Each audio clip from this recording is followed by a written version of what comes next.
माझा पुढचा प्रश्न असा आहे की तुम्ही आतापर्यंत एखादं कुठलं टफ डिसिजन घेतलं आहे का HOD असताना? हां, टफ डिसिजन असंच होतं की काही विद्यार्थी कॅज्युअल अप्रोचने कॉलेजला येत होते. म्हणजे काही दिवस यायचं, काही दिवस यायचं नाही. तर मी स्ट्रिक्टली त्यांना थोडी तंबी दिली की नाही, तुम्हाला यावंच लागेल कॉलेजला, नाही तर तुमचं टर्मवर ग्रँट होणार नाही. जर विद्यापीठाचे नियम जे आहे तेच फॉलो केले जातील. विद्यापीठ ज्या पद्धतीने सांगताय की 75% अटेंडन्स असेल ती मेंटेन झाली पाहिजे. माझा पुढचा प्रश्न हाच आहे सर तुम्हाला की आपण ॲज अ सिव्हिल इंजिनिअरिंगचे HOD स्किल डेव्हलपमेंटसाठी काय प्रयत्न करत आहात स्टुडंटच्या? स्किल आणि सिलेबस ह्या दोघांच्या गोष्टींची सांगण म्हटली तर सिलेबस हा जो आहे तो विद्यापीठातील चांगल्या प्राध्यापकांनी बसून विचार विनिमय करून डिसिजन घेऊन तयार केलेला असतो. आता जेव्हापासून मी जॉईन झालो आहे तेव्हापासून एक नवीन क्रांतीच करण्याचा प्रयत्न केला आहे की प्रत्येक विद्यार्थ्याला आम्ही काय करतोय, आमच्या सिव्हिलचे जे प्रॅक्टिकल साईटवर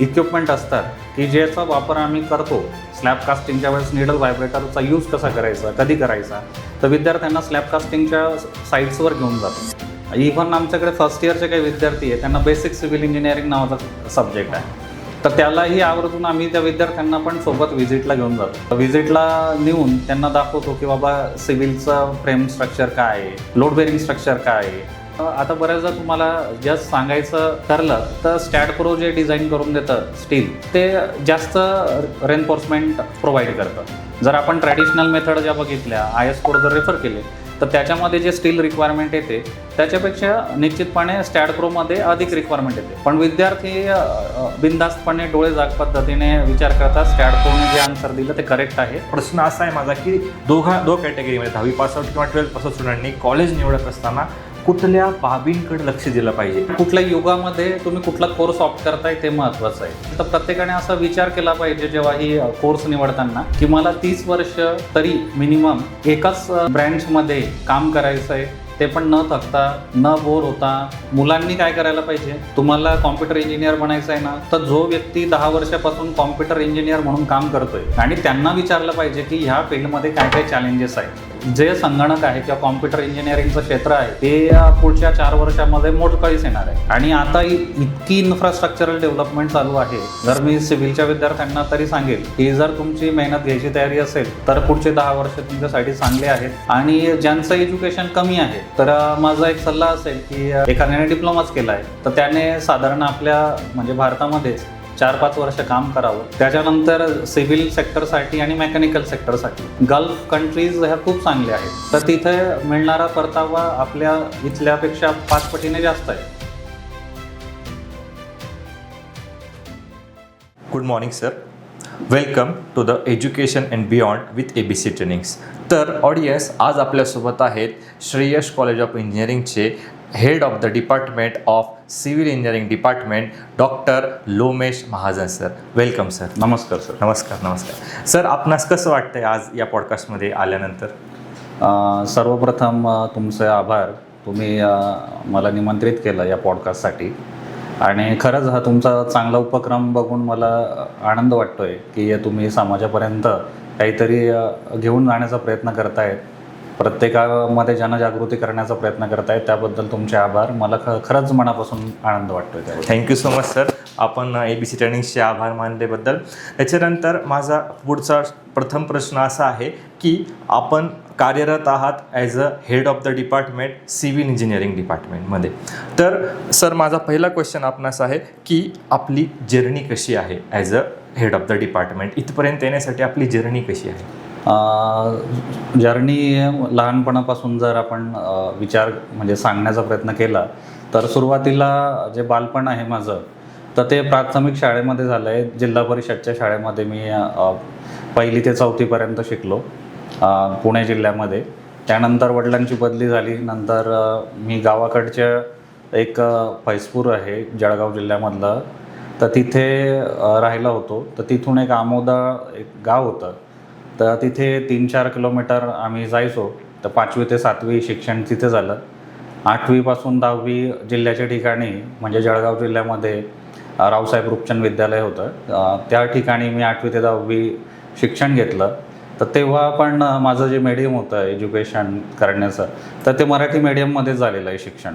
तर त्यानंतरची जर्नी जो आहे ते डिप्लोमा मी केला गव्हर्मेंट पॉलिटेक्निक जळगावमधून डिप्लोमा कंप्लीट केला आणि त्यानंतर इंजिनिअरिंग नंतर मास्टर ऑफ इंजिनिअरिंग केलं कंप्लीट केलं आणि त्यानंतर PhD असं म्हणजे जर्नी मी एज्युकेशनमधलं केलेलं आहे.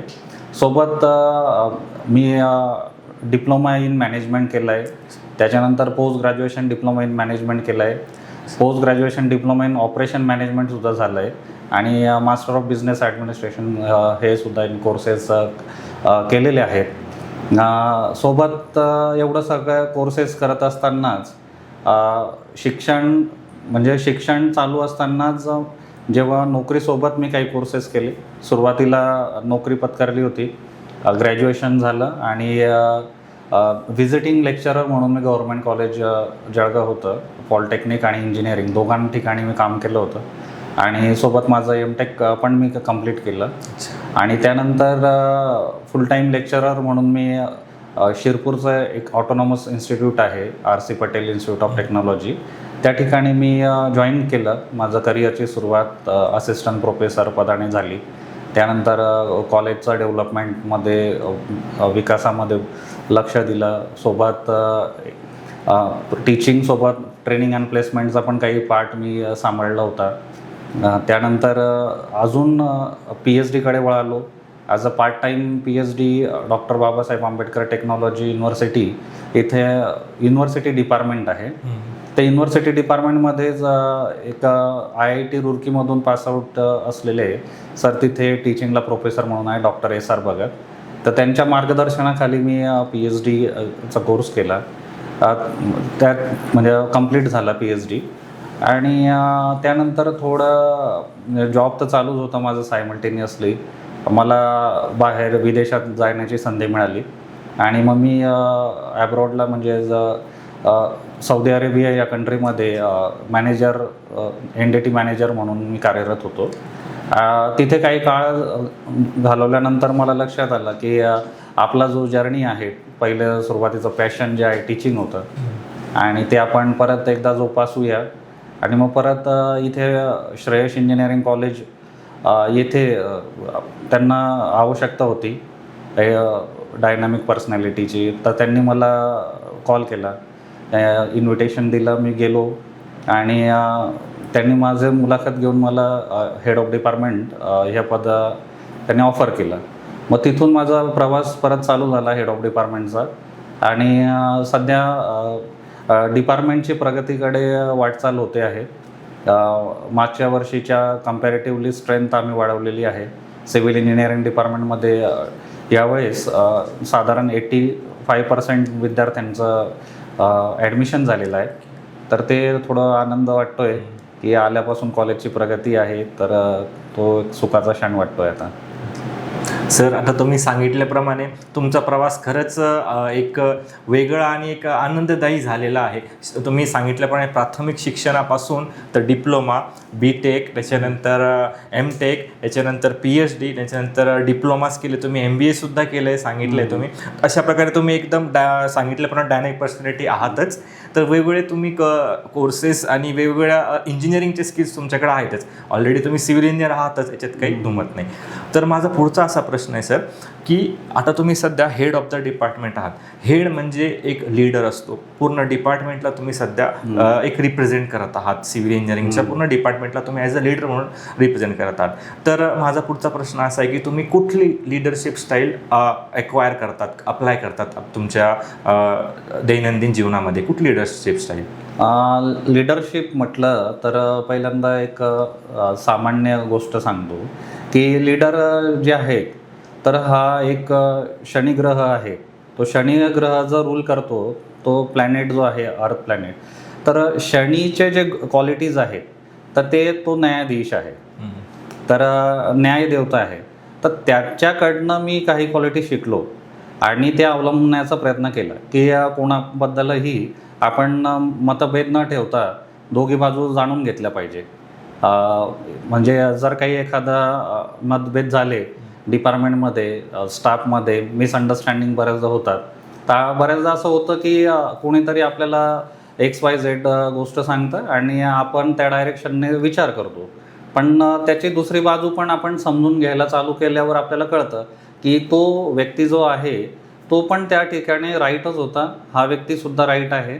मग त्यांच्यातला मधला समतोल राखून दोघांचे म्हणणे ऐकून थोडा मिक्स कधी स्वभावाचा वापर करावा लागतो आणि ॲग्रेसिव्ह डिसिजन घ्यायला सध्या तरी आपण थोडा वेळ घेतो की पहिलं दोघांचं ऐकून घेऊ. पण काही डिसिजन असतात की ते 11th आवरला घ्यावे लागतात, तर त्यावेळेस आपल्याला ॲग्रेसिव्ह स्ट्रॅटेजीसुद्धा अवलंबावं लागते. सध्या जसं की आता आमचं कॉलेज जे आहे ते doctor Babasaheb Ambedkar technology university याच्या ॲफिलिएशनमध्ये आहे.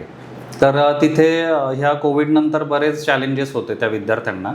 तर विद्यार्थ्यांचे प्रश्न खूप असतात, त्यांचं रिझल्ट्स क्युरी असतात किंवा आलेले नसतात, तर ते स्टाफला भेटतात, फॅकल्टीला भेटतात, फॅकल्टीकडनं त्यांचं समाधान होत नाही, प्राचार्यांना भेटतात किंवा स्टुडंट सेक्शनला भेटतात.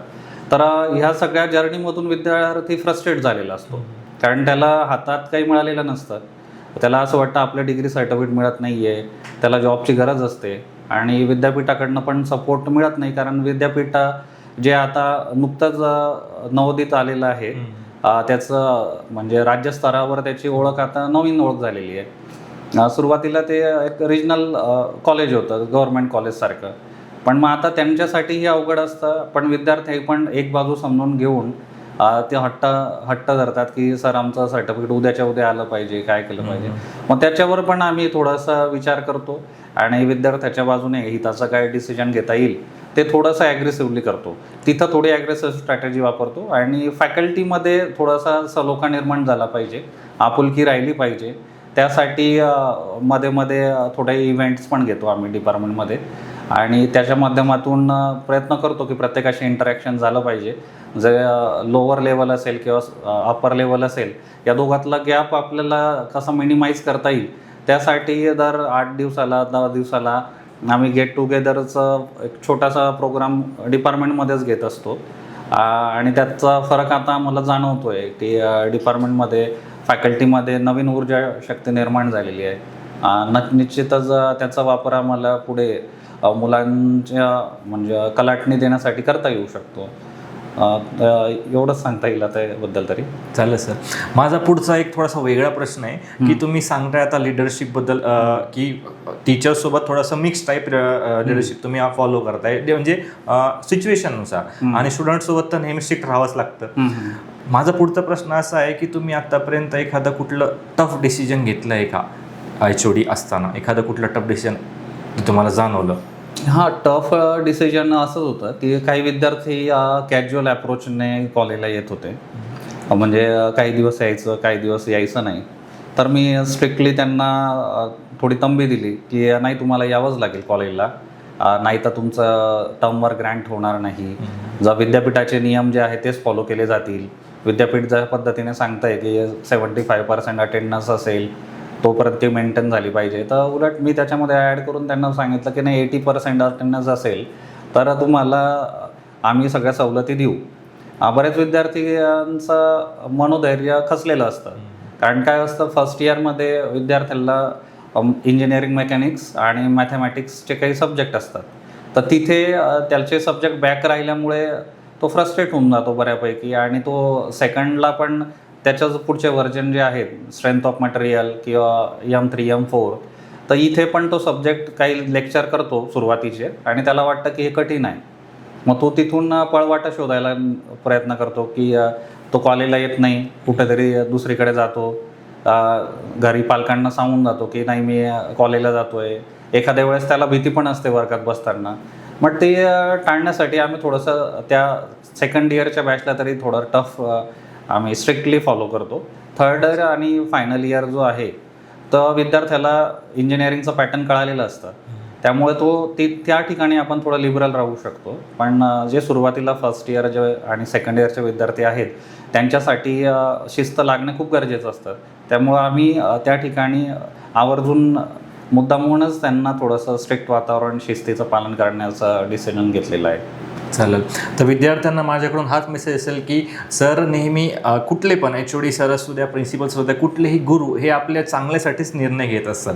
जरी सरांनी सांगितल्याप्रमाणे त्यांनी स्ट्रिक्ट डिसिजन घेतला होता की 75% अटेंडन्स बाटूनही सांगितलं होतं, पण 5% सरांनी त्यांच्याकडून एक्स्ट्रा लावली आणि कशासाठी? For the betterment of our students.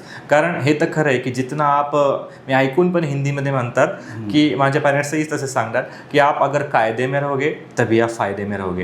आणि तेच आपल्याला रूल्स रेग्युलेशन असतातच आणि ते जर आपण फॉलो केले तर नक्कीच आपण एक चांगला नागरिक स्टुडंट तर बनूच आपण. कारण जर तुम्ही फक्त टीचर्सचं फक्त गायडन्स ऐकलं ब्लाइंडली, हा एक शब्द आहे जो की माझ्या टीचर्सनी नेहमी सांगत असतात मला, आजही फॉलो करतो. जर मी आज स्वतः एक टीचर आहे, ट्रेनर आहे, की तुम्ही ब्लाइंडली फॉलो करा. गुरुजनांनी सांगितलेले कुठलेही निर्णय असू द्या, कुठलाही डिसिजन तुम्हाला ते क्षणभर वाटतं की सर हे 75%चं 80% केलं, 5% एक्स्ट्रा वाढवून आमच्यावरती अन्याय होतो, तर ते असं स्टुडंटला त्या एजला वाटतं. कारण त्या एजला त्यांच्याकडे तेवढं वैचारिक बुद्धी तेवढी डेव्हलप झालेली नसते. पण नंतर कळतं, जेव्हा आपण काहीतरी अचीव्ह करतो तेव्हा त्याच सरांचं चेहरा आठवतं का नाही ते HOD सर होते, त्यांनी जर त्यावेळेस आपल्याला शिस्त लावली नसती तर आज कंपनीमध्ये 90% अटेंडन्स तर कंपल्सरी असते. तर स्टुडंटच्या वतीने थँक्यू म्हणतो मी सर तुम्हाला की तुम्ही एवढे चांगले डिसिजन स्टुडंटच्या दृष्टीने घेताय. माझा पुढचा असा थोडा वेगळा प्रश्न आहे, आता इंडस्ट्री ओरिएंटेड हा प्रश्न आहे की जसं की आता सिव्हिल इंजिनिअरिंग डिपार्टमेंट, ह्या डिपार्टमेंटमध्ये वेगवेगळे इंडस्ट्री असतातच. तर इंडस्ट्री ओरिएंटेड हा सिलेबस असला पाहिजे का? सिव्हिल इंजिनिअरिंगमध्ये इंडस्ट्री ओरिएंटेड आपण काय करत आहात डिपार्टमेंटमध्ये सध्या? समजा का तुम्हाला माहिती आहे की इंडस्ट्रीमध्ये वेगवेगळे सॉफ्टवेअर चालतात, जसं की ऑटोकॅड, सिव्हिल झालं, आणि आजकाल मोदीजींनी सांगितल्याप्रमाणे मेक इन इंडिया मुवमेंट चालू आहे, NSDC डिपार्टमेंटकडून स्किल इंडिया मुवमेंट चालू आहे. तर भारत सरकारचं पण, गव्हर्नमेंट इंडियाचं पण हाच प्रयत्न आहे की तुम्ही थेरॉटिकल नॉलेज तर घ्याच, पण स्किलकडं खूप फोकस करा, कारण स्किलमध्येच सगळं काय होतं. तर माझा पुढचा प्रश्न हाच आहे सर तुम्हाला की आपण ॲज अ सिव्हिल इंजिनिअरिंगचे HOD स्किल डेव्हलपमेंटसाठी काय प्रयत्न करत आहात स्टुडंटच्या? स्किल आणि सिलेबस ह्या दोघांच्या गोष्टींची सागण म्हटली तर सिलेबस हा जो आहे तो विद्यापीठातील चांगल्या प्राध्यापकांनी बसून विचार विनिमय करून डिसिजन घेऊन तयार केलेला असतो. त्यामुळे त्याच्यामध्ये दुमत काहीच नाही आहे की त्यामध्ये इंडस्ट्री ओरिएंटेड सब्जेक्ट नाही आहे असं नाही आहे. इंडस्ट्रीचा एक पार्ट आहे. सिलेबस फ्रेमिंगमध्ये इंडस्ट्रियल पर्सनही इन्वॉल्व असतात. त्यामुळे तो सिलेबस जो आहे तो व्यवस्थित आहे. त्याला आपल्याला असा तडा देऊन चालणार नाही की सिलेबस हा व्यवस्थित नाही आहे किंवा इंडस्ट्रीचा इनकॉर्पोरेशन जास्त झालं पाहिजे, अशातला भाग नाही आहे. एवढं आहे की त्याच्याकडे बघण्याचा ॲटिट्यूड आपला चेंज झाला पाहिजे. बरेच सब्जेक्ट आहे की जे सेमिनार्स आहेत, विद्यापीठाने दिलेले आहेत की सेमिनार्स अवर्स आहे. तर विद्यार्थी सेमिनार्स अवर्समध्ये किती एंगेज असतो तो एक मुद्दा आहे. सेकंड आहे मिनी प्रोजेक्ट्स इंट्रोड्यूस केलेले आहेत. ते मिनी प्रोजेक्टचा उद्देशच तो आहे की त्याला इंडस्ट्रियल प्रॉब्लेम कळाले पाहिजे, छोटे छोटे प्रॉब्लेम घेऊन त्याने सोल्युशनचा विचार केला पाहिजे आणि त्याच्यासाठी त्याने बाहेर पडलं पाहिजे मार्केटमध्ये जाऊन. म्हणजे ॲकॅडमिक चालू असतानाच त्याने सुट्टीच्या दिवशी, रविवारी असेल किंवा त्याला ज्या दिवशी सुट्टी भेटते, त्याने बाहेर मार्केटमध्ये जाऊन तो प्रॉब्लेमला कसा आयडेंटिफाय करता येईल त्यासाठी 4, 5, 10 लोकांना भेटलं पाहिजे. जे इंजिनियर्स असतील, ॲक्च्युअल साईटवर जे काम करतात सिव्हिलच्या फील्डमध्ये, तर त्यांना भेटून प्रत्यक्ष त्यांचे भेट घेऊन, वेळ घेऊन त्यांना विचारलं पाहिजे की याच्यामध्ये आम्हाला असा असा प्रॉब्लेम आहे, आयडेंटिफाय झाला आहे, तर तुमचं मत काय आहे त्याबद्दल. मग त्यांच्याकडनं जे इनपुट येतात आणि त्याचा वापर करून त्यांनी ते प्रोजेक्ट रन केले पाहिजे, इम्प्लिमेंट केले पाहिजे, तयार केले पाहिजे. इंडस्ट्री ओरिएंटेड आता जर अजून म्हणायचं ठरलं तर आमच्याकडे जे सिव्हिल डिपार्टमेंट आहे, आता जेव्हापासून मी जॉईन झालो आहे तेव्हापासून एक नवीन क्रांतीत करण्याचा प्रयत्न केला आहे की प्रत्येक विद्यार्थ्याला आम्ही काय करतो आहे, आमच्या सिव्हिलचे जे प्रॅक्टिकल साईटवर इक्विपमेंट असतात की ज्याचा वापर आम्ही करतो. समजा जर निडल व्हायब्रेटर आहे, स्लॅब कास्टिंगच्या वेळेस निडल व्हायब्रेटरचा यूज कसा करायचा, कधी करायचा, तर विद्यार्थ्यांना स्लॅब कास्टिंगच्या साईट्सवर घेऊन जातो. आता आमच्याकडे आमचं प्लॅनिंग अशा पद्धतीने फ्रेम केलेलं आहे, तर प्रत्येक 10 दिवसाला एक व्हिजिट आम्ही साईटवर नेतो. कुठल्या पण एका साईटवर, ज्या संभाजीनगरमध्ये ज्या साईट्स चालू आहे ॲक्च्युअल प्रॅक्टिकल ॲप्रोचच्या, त्या साईटवर प्रत्येक 10 दिवसातून एक व्हिजिट जाते. साधारण आता आजच्या तारखेला आमच्या 15 ते 20 व्हिजिट होऊन गेलेल्या आहे एका सेमिस्टरपर्यंत त्या, आणि आता नवीन सेमिस्टर चालू झालं आहे त्यातही 2 व्हिजिट होऊन गेलेल्या आहेत. तर आमचा उद्देश तोच आहे की विद्यार्थ्याला प्रॅक्टिकल ॲप्रोच थेअरी समजूत कळावा. इव्हन आमच्याकडे फर्स्ट इयरचे काही विद्यार्थी आहे, त्यांना बेसिक सिव्हिल इंजिनिअरिंग नावाचा सब्जेक्ट आहे, तर त्यालाही आवर्जून आम्ही त्या विद्यार्थ्यांना पण सोबत व्हिजिटला घेऊन जातो. तर व्हिजिटला नेऊन त्यांना दाखवतो की बाबा सिव्हिलचं फ्रेम स्ट्रक्चर काय आहे, लोड बेरिंग स्ट्रक्चर काय आहे. मग सोबत काही आज थर्ड इयर फायनल इयरचे विद्यार्थी आहेत, तर त्यांना आम्ही स्ट्रक्चरल ऑडिटसाठी सोबत घेऊन जातो. आमच्याकडे आमची टीम तयार केली आम्ही की प्राध्यापक लोकांची, आणि त्यांना स्ट्रक्चरल, आता मी जसं सौदी अरेबियामध्ये होतो तिथं NDT मॅनेजर म्हणून काम केलेलं आहे. तर नॉन डिस्ट्रक्टिव्ह टेस्टिंग हा खूप महत्त्वाचा मुद्दा आहे. प्रत्येक गोष्ट आपण डिस्ट्रक्टिव्ह करू नाही शकत, तर त्याचं ॲनालिसिस नाही करू शकत. मग त्याचा वापर तिथले जे माझे अनुभव आहे ते विद्यार्थ्यांपर्यंत पोहोचवून आणि फॅकल्टीमध्ये अवेअरनेस क्रिएट करून आम्ही काही इक्विपमेंट आहेत आमच्याकडे किंवा खरेदी पण करत आहोत वेळोवेळी, तर ते इक्विपमेंट घेऊन आम्ही स्ट्रक्चरल ऑडिट करतो. त्यामध्ये विद्यार्थ्यांना पार्टिसिपेट करतो, त्यांना छोटा मिनी प्रोजेक्ट देतो, त्यांच्या साह्याने रीडिंग्स वगैरे त्यांना पण घ्यायला मिळतात आणि त्यांना कळतं की महत्त्व काय आहे. आपण जे पुस्तकात वाचतो, थर्ड इयरला एक सब्जेक्ट आहे स्ट्रक्चरल ऑडिट. मग स्ट्रक्चरल ऑडिट सब्जेक्ट आहे, पण त्याचं प्रॅक्टिकल ॲप्लिकेशन आम्ही जेव्हा विद्यार्थ्यांना घेऊन जातो आणि तो वर्गात जो शिकवायचा पार्ट असतो तो साधारण 15 मिनटं 20 मिनटाचा एखादा टॉपिक असेल, पण तेच जर आम्ही इक्विपमेंट घेऊन त्या विद्यार्थ्याला घेऊन गेलो तर त्याचे 2-3 तास सहज निघून जातात आणि त्याला कळत पण नाही. आणि तो नेक्स्ट टाईम आपल्याला विचारतो की सर आता पुढची व्हिजिट कधी जाणार आहे, आम्हाला सांगा, आम्हाला तुम्ही हे सेपरेट इक्विपमेंट आम्हाला देऊ शकतात का, आम्ही घेऊन गेलं तर चालेल का. म्हणजे त्याच्या मनामध्ये प्रश्न असतात. तो विचारतो की सर माझं घर जुनं झालं आहे, तर मी तुमच्याकडे जे रिबाउंड हॅमर आहे तर ती नेऊ का, माझ्या बॅगमध्ये मावते, तर मी घेऊन जाऊ शकतो का. असे त्याला प्रश्न येतात. आणि प्रश्न येतात म्हणजे त्याची कुतूहल निर्माण होतं की सर मी टेस्टिंग करून बघतो, त्याचे रिझल्ट बघतो, मग तुम्ही मला सांगा, सजेस्ट करा की हे बरोबर आहे चुकीचं आहे. मग तेव्हा आम्ही काय करतो, त्याला कोडल प्रोव्हिजन वाचायला देतो. त्याला सांगतो बाकीचे कोड वाच, पहिल्यांदा तू डायरेक्ट उडी मारू नको, सुरुवातीला तर पोहायला शिकावं लागेल तुला, त्यासाठी त्याच्या स्ट्रॅटेजीज असतील त्या सगळ्या तुला बघावं लागतील. मग सुरुवातीला आम्ही कोड, आता त्याचं टीचिंग जे आहे, कधी कधी असं होतं की मुलांच्या मनावर प्रॅक्टिकल ॲप्रोच जास्त हावी होऊन जातो. मग त्याला असं वाटतं की थेअरी शिकण्यापेक्षा आपण प्रॅक्टिकलच केलं पाहिजे. आणि मग तेव्हा डिफिकल्टी येते की कारण आपला जो पॅटर्न आहे तो वर्णनात्मक पद्धतीने आहे. आपण ज्या लेखी परीक्षा होतात त्या लिहून त्याचा सराव असला तर विद्यार्थ्यांना लिहिता येतात पेपर. त्यामुळे आम्हाला तो समतोलही साधावा लागतो. त्यामुळं विद्यार्थ्यांची खूप इच्छा जरी असली प्रॅक्टिकली, तरी आपल्याला प्रॅक्टिकल हवरमध्ये जेवढे प्रॅक्टिकल शक्य आहे तेवढे आणि एक्स्ट्रा व्हिजिट जसे अरेंज करता येतील त्या पद्धतीने आपण त्याला ज्ञान देण्याचा प्रयत्न करतो. आणि थेअरी कंपल्सरी त्याला टीच केलीच पाहिजे, कारण थेअरीचं जर आपले कन्सेप्ट क्लिअर असतील तर आपल्याला प्रॅक्टिकली सोपं जातं. आणि प्रत्येक ठिकाणी असं नाही आहे प्रॅक्टिकलमध्ये की मागच्या वेळेस जर ज्या पद्धतीने बिहेव केलं स्ट्रक्चर, ते पुढच्या वेळेस पण तसं बिहेव करेल. मग त्या सिच्युएशनला विद्यार्थ्याचं फंडामेंटल त्याला फायदेशीर असतात. जसं आता आपल्याकडे स्टॅड प्रो आहे, ANSYS आहे, ॲबॅकस आहे, हे वेगवेगळे सॉफ्टवेअर्स आहे, विद्यार्थी वापरतात. पण ते वापरतात, आता बऱ्याचदा तुम्हाला जस्ट सांगायचं ठरलं तर स्टॅड प्रो जे डिझाईन करून देतं स्टील, तर ते जास्त रेन्फोर्समेंट प्रोव्हाइड करतं. जर आपण ट्रॅडिशनल मेथड ज्या बघितल्या, IS कोड जर रेफर केले, तर त्याच्यामध्ये जे स्टील रिक्वायरमेंट येते त्याच्यापेक्षा निश्चितपणे स्टॅड प्रोमध्ये अधिक रिक्वायरमेंट येते. पण विद्यार्थी बिनधास्तपणे डोळे जाग पद्धतीने विचार करतात, स्टॅड प्रोने जे आन्सर दिलं ते करेक्ट आहे, मला दुसरं काही समजत नाही, मी एवढा वेळ नाही माझ्याकडे की कोडच्यानुसार मी कॅल्क्युलेशन करेल. पण ज्यावेळेस तो फील्डवर जातो आणि स्वतः त्याची साईट घेतो कन्स्ट्रक्शन करायला, मग त्यावेळेस त्याला कळतं की माझे पैसे बचत झाले पाहिजे. मग पैसे बचत झाले पाहिजे, पण त्याच्याकडे पर्याय नसतो. त्याच्याकडे रेडीमेड जे स्टॅड प्रोमधून जे डिझाईन मिळालेलं असतं त्यानुसार त्याने सांगितलं असतं की बाबा इथे 12 mm 6 बार टाका, 16 mm 4 बार टाका. कारण त्याला अर्धवट नॉलेज असल्यामुळे तो काय विचार करतो की स्टॅड प्रो हे आहे ना, हाच गुरु माझा, जे कॉलेजमध्ये जे शिकवलं आहे तो गुरु नाही आहे. तर ह्या दोघांच्या मधलं सँडविच त्याला जमत नाही.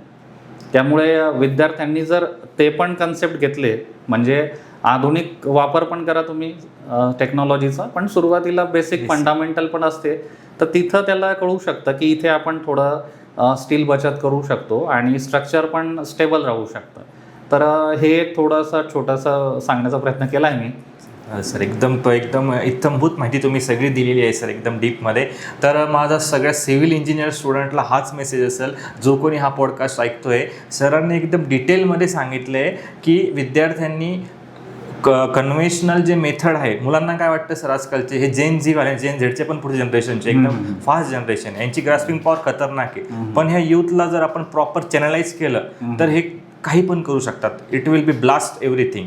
पण प्रॉपर डायरेक्शनमध्ये, प्रॉपर वेमध्ये त्यांनी गेलं पाहिजे. तर सरांनी हेच आता एक्सप्लेन करताना सांगितलं आहे की तुम्ही कन्व्हेन्शनल मेथडकडं फोकस करा, पहिले पूर्ण बेसिक्स क्लिअर करा. स्ट्रेंथ ऑफ मटेरियल असतील, अप्लाइड मेकॅनिक्स असेल, इंजिनिअरिंग मेकॅनिक्स असेल, डॉस असेल, ते तुम्ही शिकून घ्या पहिले. आणि नंतर मग सरांनी सांगितलं ते परफेक्ट झाल्यावर आधुनिकतेकडे पण वळा, इंडस्ट्री ओरिएंटेड कोर्सेस पण करा. तर तसंच मला सांगण्याचा तुम्हाला अत्यंत आनंद होईल की तुम्ही ज्याचं एक्सप्लेन केलं तसंच आमचे ओनर ABC ट्रेनिंगचे सर्वा MD CEO Avinash Bhaskar Chate sir यांनी पण हा कॉलेज, इंडस्ट्री यांच्या आणि स्टुडंट या तिघांमधला जो दुरावा होता हा कमी करण्यासाठी एक प्रयत्न म्हणून आम्ही असेच कोर्सेस चालवतो. जसं की वेगवेगळ्या ब्रांचेसचे असतात, मेकॅनिकलचे CAD/CAM CAEचे काही कोर्सेस आहे, सिव्हिल इंजिनिअरिंगचे आपण सांगितल्याप्रमाणे कोर्सेस आहे, स्टॅड प्रो, ऑटोकॅड आहे, रेविट आहे, स्ट्रक्चर आहे, असे भरपूर आहे. BIM तर सध्या ट्रेंडिंग आहे सिव्हिलमध्ये, building information model, information technology, ITCOचे काही कोर्सेस चालवतो आम्ही, इलेक्ट्रिकलचेही कोर्सेस चालवतो. तर आपण सांगितल्याप्रमाणेच तोच सरांचाही एक हेतू आणि याच्या मागचं व्हिजन सरांचं हेच आहे की विद्यार्थ्यांमध्ये कॉलेज काय करतं, जसं की श्रेयस कॉलेज ऑफ इंजिनिअरिंग पूर्णपणे प्रयत्न करते की मुलांना कन्व्हेन्शनली पूर्ण स्ट्रॉंग करते, बेसिक स्ट्रॉंग करते, प्लस इंडस्ट्रियल व्हिजिट वगैरे देऊन त्यांना इंडस्ट्री ओरिएंटेड पण करते. पण तरी काही ना काही थोडेफार 99% सगळं दिलं आहे, पण 1%चा जो गॅप दरी राहते तो फुलफिल करण्याचं काम ABC ट्रेनिंग्स करते. आणि वेगवेगळ्या सिव्हिलच्या सॉफ्टवेअरच्या माध्यमातून त्यांना आपण इंडस्ट्री ओरिएंटेड एक फुल फिनिश्ड सिव्हिल इंजिनिअरिंग प्रोडक्ट एक विद्यार्थी असा बाहेर बनतो जेव्हा तो पूर्ण कोर्सेसची सांगड घालतो, असं मला वाटतं. हां, पण अजून एक नवीन आहे आता सध्यामध्ये ट्रेंडिंगमध्ये नॅशनल एज्युकेशन पॉलिसी आलेली आहे, NEP. तर NEPमध्ये वैचारिक स्वातंत्र्य आलेलं आहे मुलांना, तर ते इंटरडिसिप्लिनरी सब्जेक्ट घेऊ शकतात. तर तो एक वेगळा फॅक्टर होणार आहे. समजा 4 वर्षानंतर ज्या पद्धतीने ट्रॅडिशनल पद्धतीने जे शिक्षण घेत आपण आलेलो आहोत, तर तो न राहता तर तो एक वेगळा वे राहणार आहे. 4 वर्षानंतर जे प्रोडक्ट राहणार आहे, जर प्रोडक्ट म्हणजे इन केस आमच्या टीचिंग इंडस्ट्रीमधलं, एज्युकेशन इंडस्ट्रीमधून स्टुडंट असणार आहे, तर ते स्टुडंट आणि जे नवीन येणारे जे स्टुडंट आहेत या दोघांमध्ये तफावत राहणार आहे. कारण हा जो विद्यार्थी असेल तो त्याच्या चॉईसचे सब्जेक्ट सिलेक्ट करेल. सेकंड इयरपासून त्याला चॉईस आहे की बाबा चॉईस बेस मला इलेक्टिव्ह घेता येणार आहे. तर आणि काही ठराविक इंटरडिसिप्लिनरी बॅकग्राऊंडचे, जसं पायथॉन झालं किंवा इतर काही कॉम्प्युटर AIचे कोर्सेस आहेत, त्याला जर वाटलं की तो कॉम्प्युटरच्या जास्त अलाईन होत आहे, त्याला चांगलं आवड आहे. बऱ्याच विद्यार्थ्यांना कळत नाही फर्स्ट इयरला की आपल्याला आवड कशात आहे.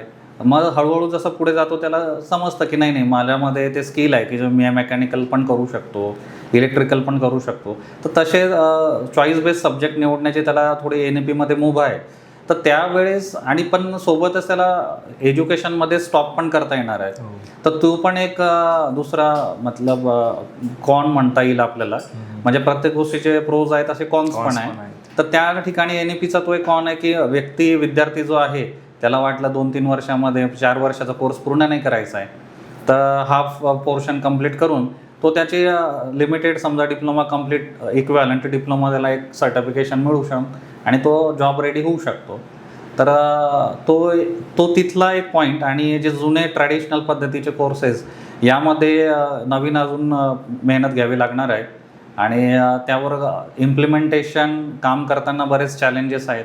तर ते पण आपल्याला थोडा अभ्यास करावा लागणार आहे, म्हणजे सर्वच प्राध्यापकांना किंवा सर्वच इंडस्ट्रीला. चालेल सर सरांनी एक खूप छान लक्ष वेधले या गोष्टीकडं. बोलता बोलता सरांनी खूप मोठी गोष्ट सांगितली. सरांनी 2 कॅटेगरीमध्ये स्टुडंटला विभागले. जो कोणी हा पॉडकास्ट ऐकत असेल त्यांनी केअरफुली ऐका. सरांनी सांगितलं NEPच्या बिफोरचे स्टुडंट्स, NEP न्यू एज्युकेशन पॉलिसीच्या बिफोरचे पास आउट स्टुडंट आणि आफ्टर NEPचे जे आता बॅच निघणार आहे पास आउट स्टुडंट, त्याच्यामध्ये जास्त काही फरक नसणार आहे. फक्त NEP मध्ये असा फरक आहे, सरांनी सांगितल्याप्रमाणे इंटरडिसिप्लिनरी MDM वगैरे कोर्सेसचे नाव आहे. म्हणजे समजा सिव्हिल इंजिनिअरचा स्टुडंट असेल, सेकंड इयर पासून त्याला IT चा कोर्स कंपल्सरी घ्यावा, म्हणजे ज्याला आवडत असेल पायथनमध्ये तो पायथनचा कोर्स घेऊ शकतो, जरी तो सिव्हिल असेल तरी. मेकॅनिकलचा असेल त्याला सिव्हिलचा टॉस घेऊ शकतो तो याच्यामध्ये. म्हणजे असं इंटरडिसिप्लिनरी कोर्सेस तो घेऊ शकतो. आणि एखादा IT चा असेल आणि त्याला सिव्हिलमध्ये आवडतं तो सिव्हिलचं सॉन्ग घेऊ शकतो इंटरडिसिप्लिनरी. तर हे सगळं मोदीजींच्या ज्या NEP मध्ये केलेलं आहे त्याच्यामध्ये करता येईल. NEPचं म्हणता येईल. आणि सोबत असं प्रत्येकाला आहे ना एक विचारशक्ती असते. हो, प्रत्येक विद्यार्थ्याला आपल्याला कळतं की आपण फ्युचर कशात केलं पाहिजे, पण काही विद्यार्थी ते इम्प्लिमेंट नाही करत. बऱ्याचदा त्यांना असं वाटतं की फ्युचरमध्ये आपल्याला, म्हणजे जसं प्रत्येक व्यक्ती असं वाटतं की आपल्याला 6th सेन्स आहे, त्या पद्धतीने तो विचार करतो, पण कधी कधी चुकतो तो. जसं आता तुम्ही पायथॉन, मशीन लर्निंग या गोष्टी सांगतायत, तर मी ते स्वतः इम्प्लिमेंट केलं आहे. आणि याचा वापर मी 4-5 वर्षापूर्वीच पासून, माझा एक फ्रेंड होता की तो मशीन लर्निंग म्हणजे ब्रेन ट्युमरचे ऑपरेशन, म्हणजे त्याचं ॲनालिसिस कसं करायचं, इमेज प्रोसेसिंगचा, त्याचा वापर त्याच्यामध्ये तो PhD करत होता. मग मी त्याच्यासोबत राहत असताना माझ्या माइंडमध्ये पण विचार आला की हेच आपण स्ट्रक्चरमध्ये वापरू शकतो का. तर मी तो कन्सेप्ट घेऊन काही पोर्शन माझ्या PhDच्या वर्कमध्ये मशीन लर्निंगवर ॲप्लिकेशन देऊन तो वापर केला. म्हणजे ते मला वाटलं की एखाद्याकडे पाहून आपल्याला दुसऱ्या डिसिप्लिनमध्ये जाऊन ते विद्यार्थी काय करतात ते आपल्याला इम्प्लिमेंट करता येतं आहे का. आणि आज जर बघितलं तर आज तो ट्रेंडिंग विषय आहे की जो मी 4-5 वर्षापूर्वीच विचार केला होता की आपण पण हे लागू करू शकतो का. आणि आज त्याचे सिमिलर काइंड ऑफ वर्क आपल्याला मार्केटमध्ये बघायला मिळत आहे आणि फ्युचरमध्ये ट्रेंडिंग विषय पण झालेला आहे. तर तसंही काही होऊ शकतं की आपण जो ट्रॅडिशनली विचार करतोय की हा एखादा ठराविक विषय आहे, तो आपल्याला जमणार नाही किंवा दुसऱ्या फील्डमध्येच आहे, तर तसं नसतं. तिथले आपल्याला अपॉर्च्युनिटी असतात. तर विद्यार्थ्यांनी ते पण एक लक्षात दिलं पाहिजे की दुसऱ्या फील्डमध्ये जाऊन स्वतःहून थोडा विचार केला पाहिजे की त्याचा वापर आणि सिव्हिलचा वापर दोघं कंबाईन कसं होऊ शकतं. जसं आता नवीन जर आपण अजून त्याला थोडंसं सिव्हिलचा टच दिला, तर आता सिव्हिल, इलेक्ट्रिकल आणि प्लंबिंग हा एक, किंवा मेकॅनिकल, इलेक्ट्रिकल, प्लंबिंग, तर हा एक नवीन कन्सेप्ट आहे. कारण बऱ्याच ठिकाणी असं होतं आहे की मार्केटमध्ये ते पर्सन मिळत नाही आहे की ज्याला इलेक्ट्रिकलचं पण थोडं नॉलेज आहे, प्लंबिंगचं पण नॉलेज आहे, मेकॅनिकलचं पण आहे. आणि हे मोस्टली काम असतं सिव्हिल इंजिनियरला साईटवर इम्प्लिमेंट करताना किंवा कन्स्ट्रक्शन ॲक्टिव्हिटी करताना. मग काही ठिकाणी आपल्याला मेकॅनिकलचे पण लागतात की बाबा डक्ट कुठे सोडला पाहिजे, AC पॉईंट आहेत. मग त्या ठिकाणी मेकॅनिकल पर्स्पेक्टिव्हनेही विचार करावा लागतो. काही ठिकाणी तुम्हाला इलेक्ट्रिकलचे पॉईंट सोडावे लागतात. मग तो त्यावेळेस आपली फजिती होते बऱ्याचदा की ऑर्डिनरी जो सिव्हिल इंजिनियर असतो तो साईटवर त्याच्या ट्रॅडिशनल पद्धतीने काम करतो, पण ज्यावेळेस हायराईज बिल्डिंग असतात त्या ठिकाणी आपल्याला त्या पद्धतीने चालत नाही काम करून. तर त्यावेळेस स्पेशलाइज एक पर्सन आजकाल मार्केटमध्ये किंवा जॉबच तशा पद्धतीने अवेलेबल झालेले आहेत की जो MEPच्या रिलेटेड असेल, दिवसभर तो MEPचं काम करेल, त्याच्या ड्रॉइंग्स प्रोड्यूस करेल किंवा त्या पद्धतीने देईल, आणि मग कन्स्ट्रक्शनच्या साईटवर आपल्याला त्याला इम्प्लिमेंटेशन करता येईल. तर तो एक महत्त्वाचा नवीन असू शकतं फ्युचरमध्ये 4-5 वर्षामधला ट्रेंड. तसा याला चालू होऊन बरेच वर्ष झाले आहेत, पण हे मोठ्या मेट्रो सिटीमध्ये आहे आता सध्या बघायला मिळतात.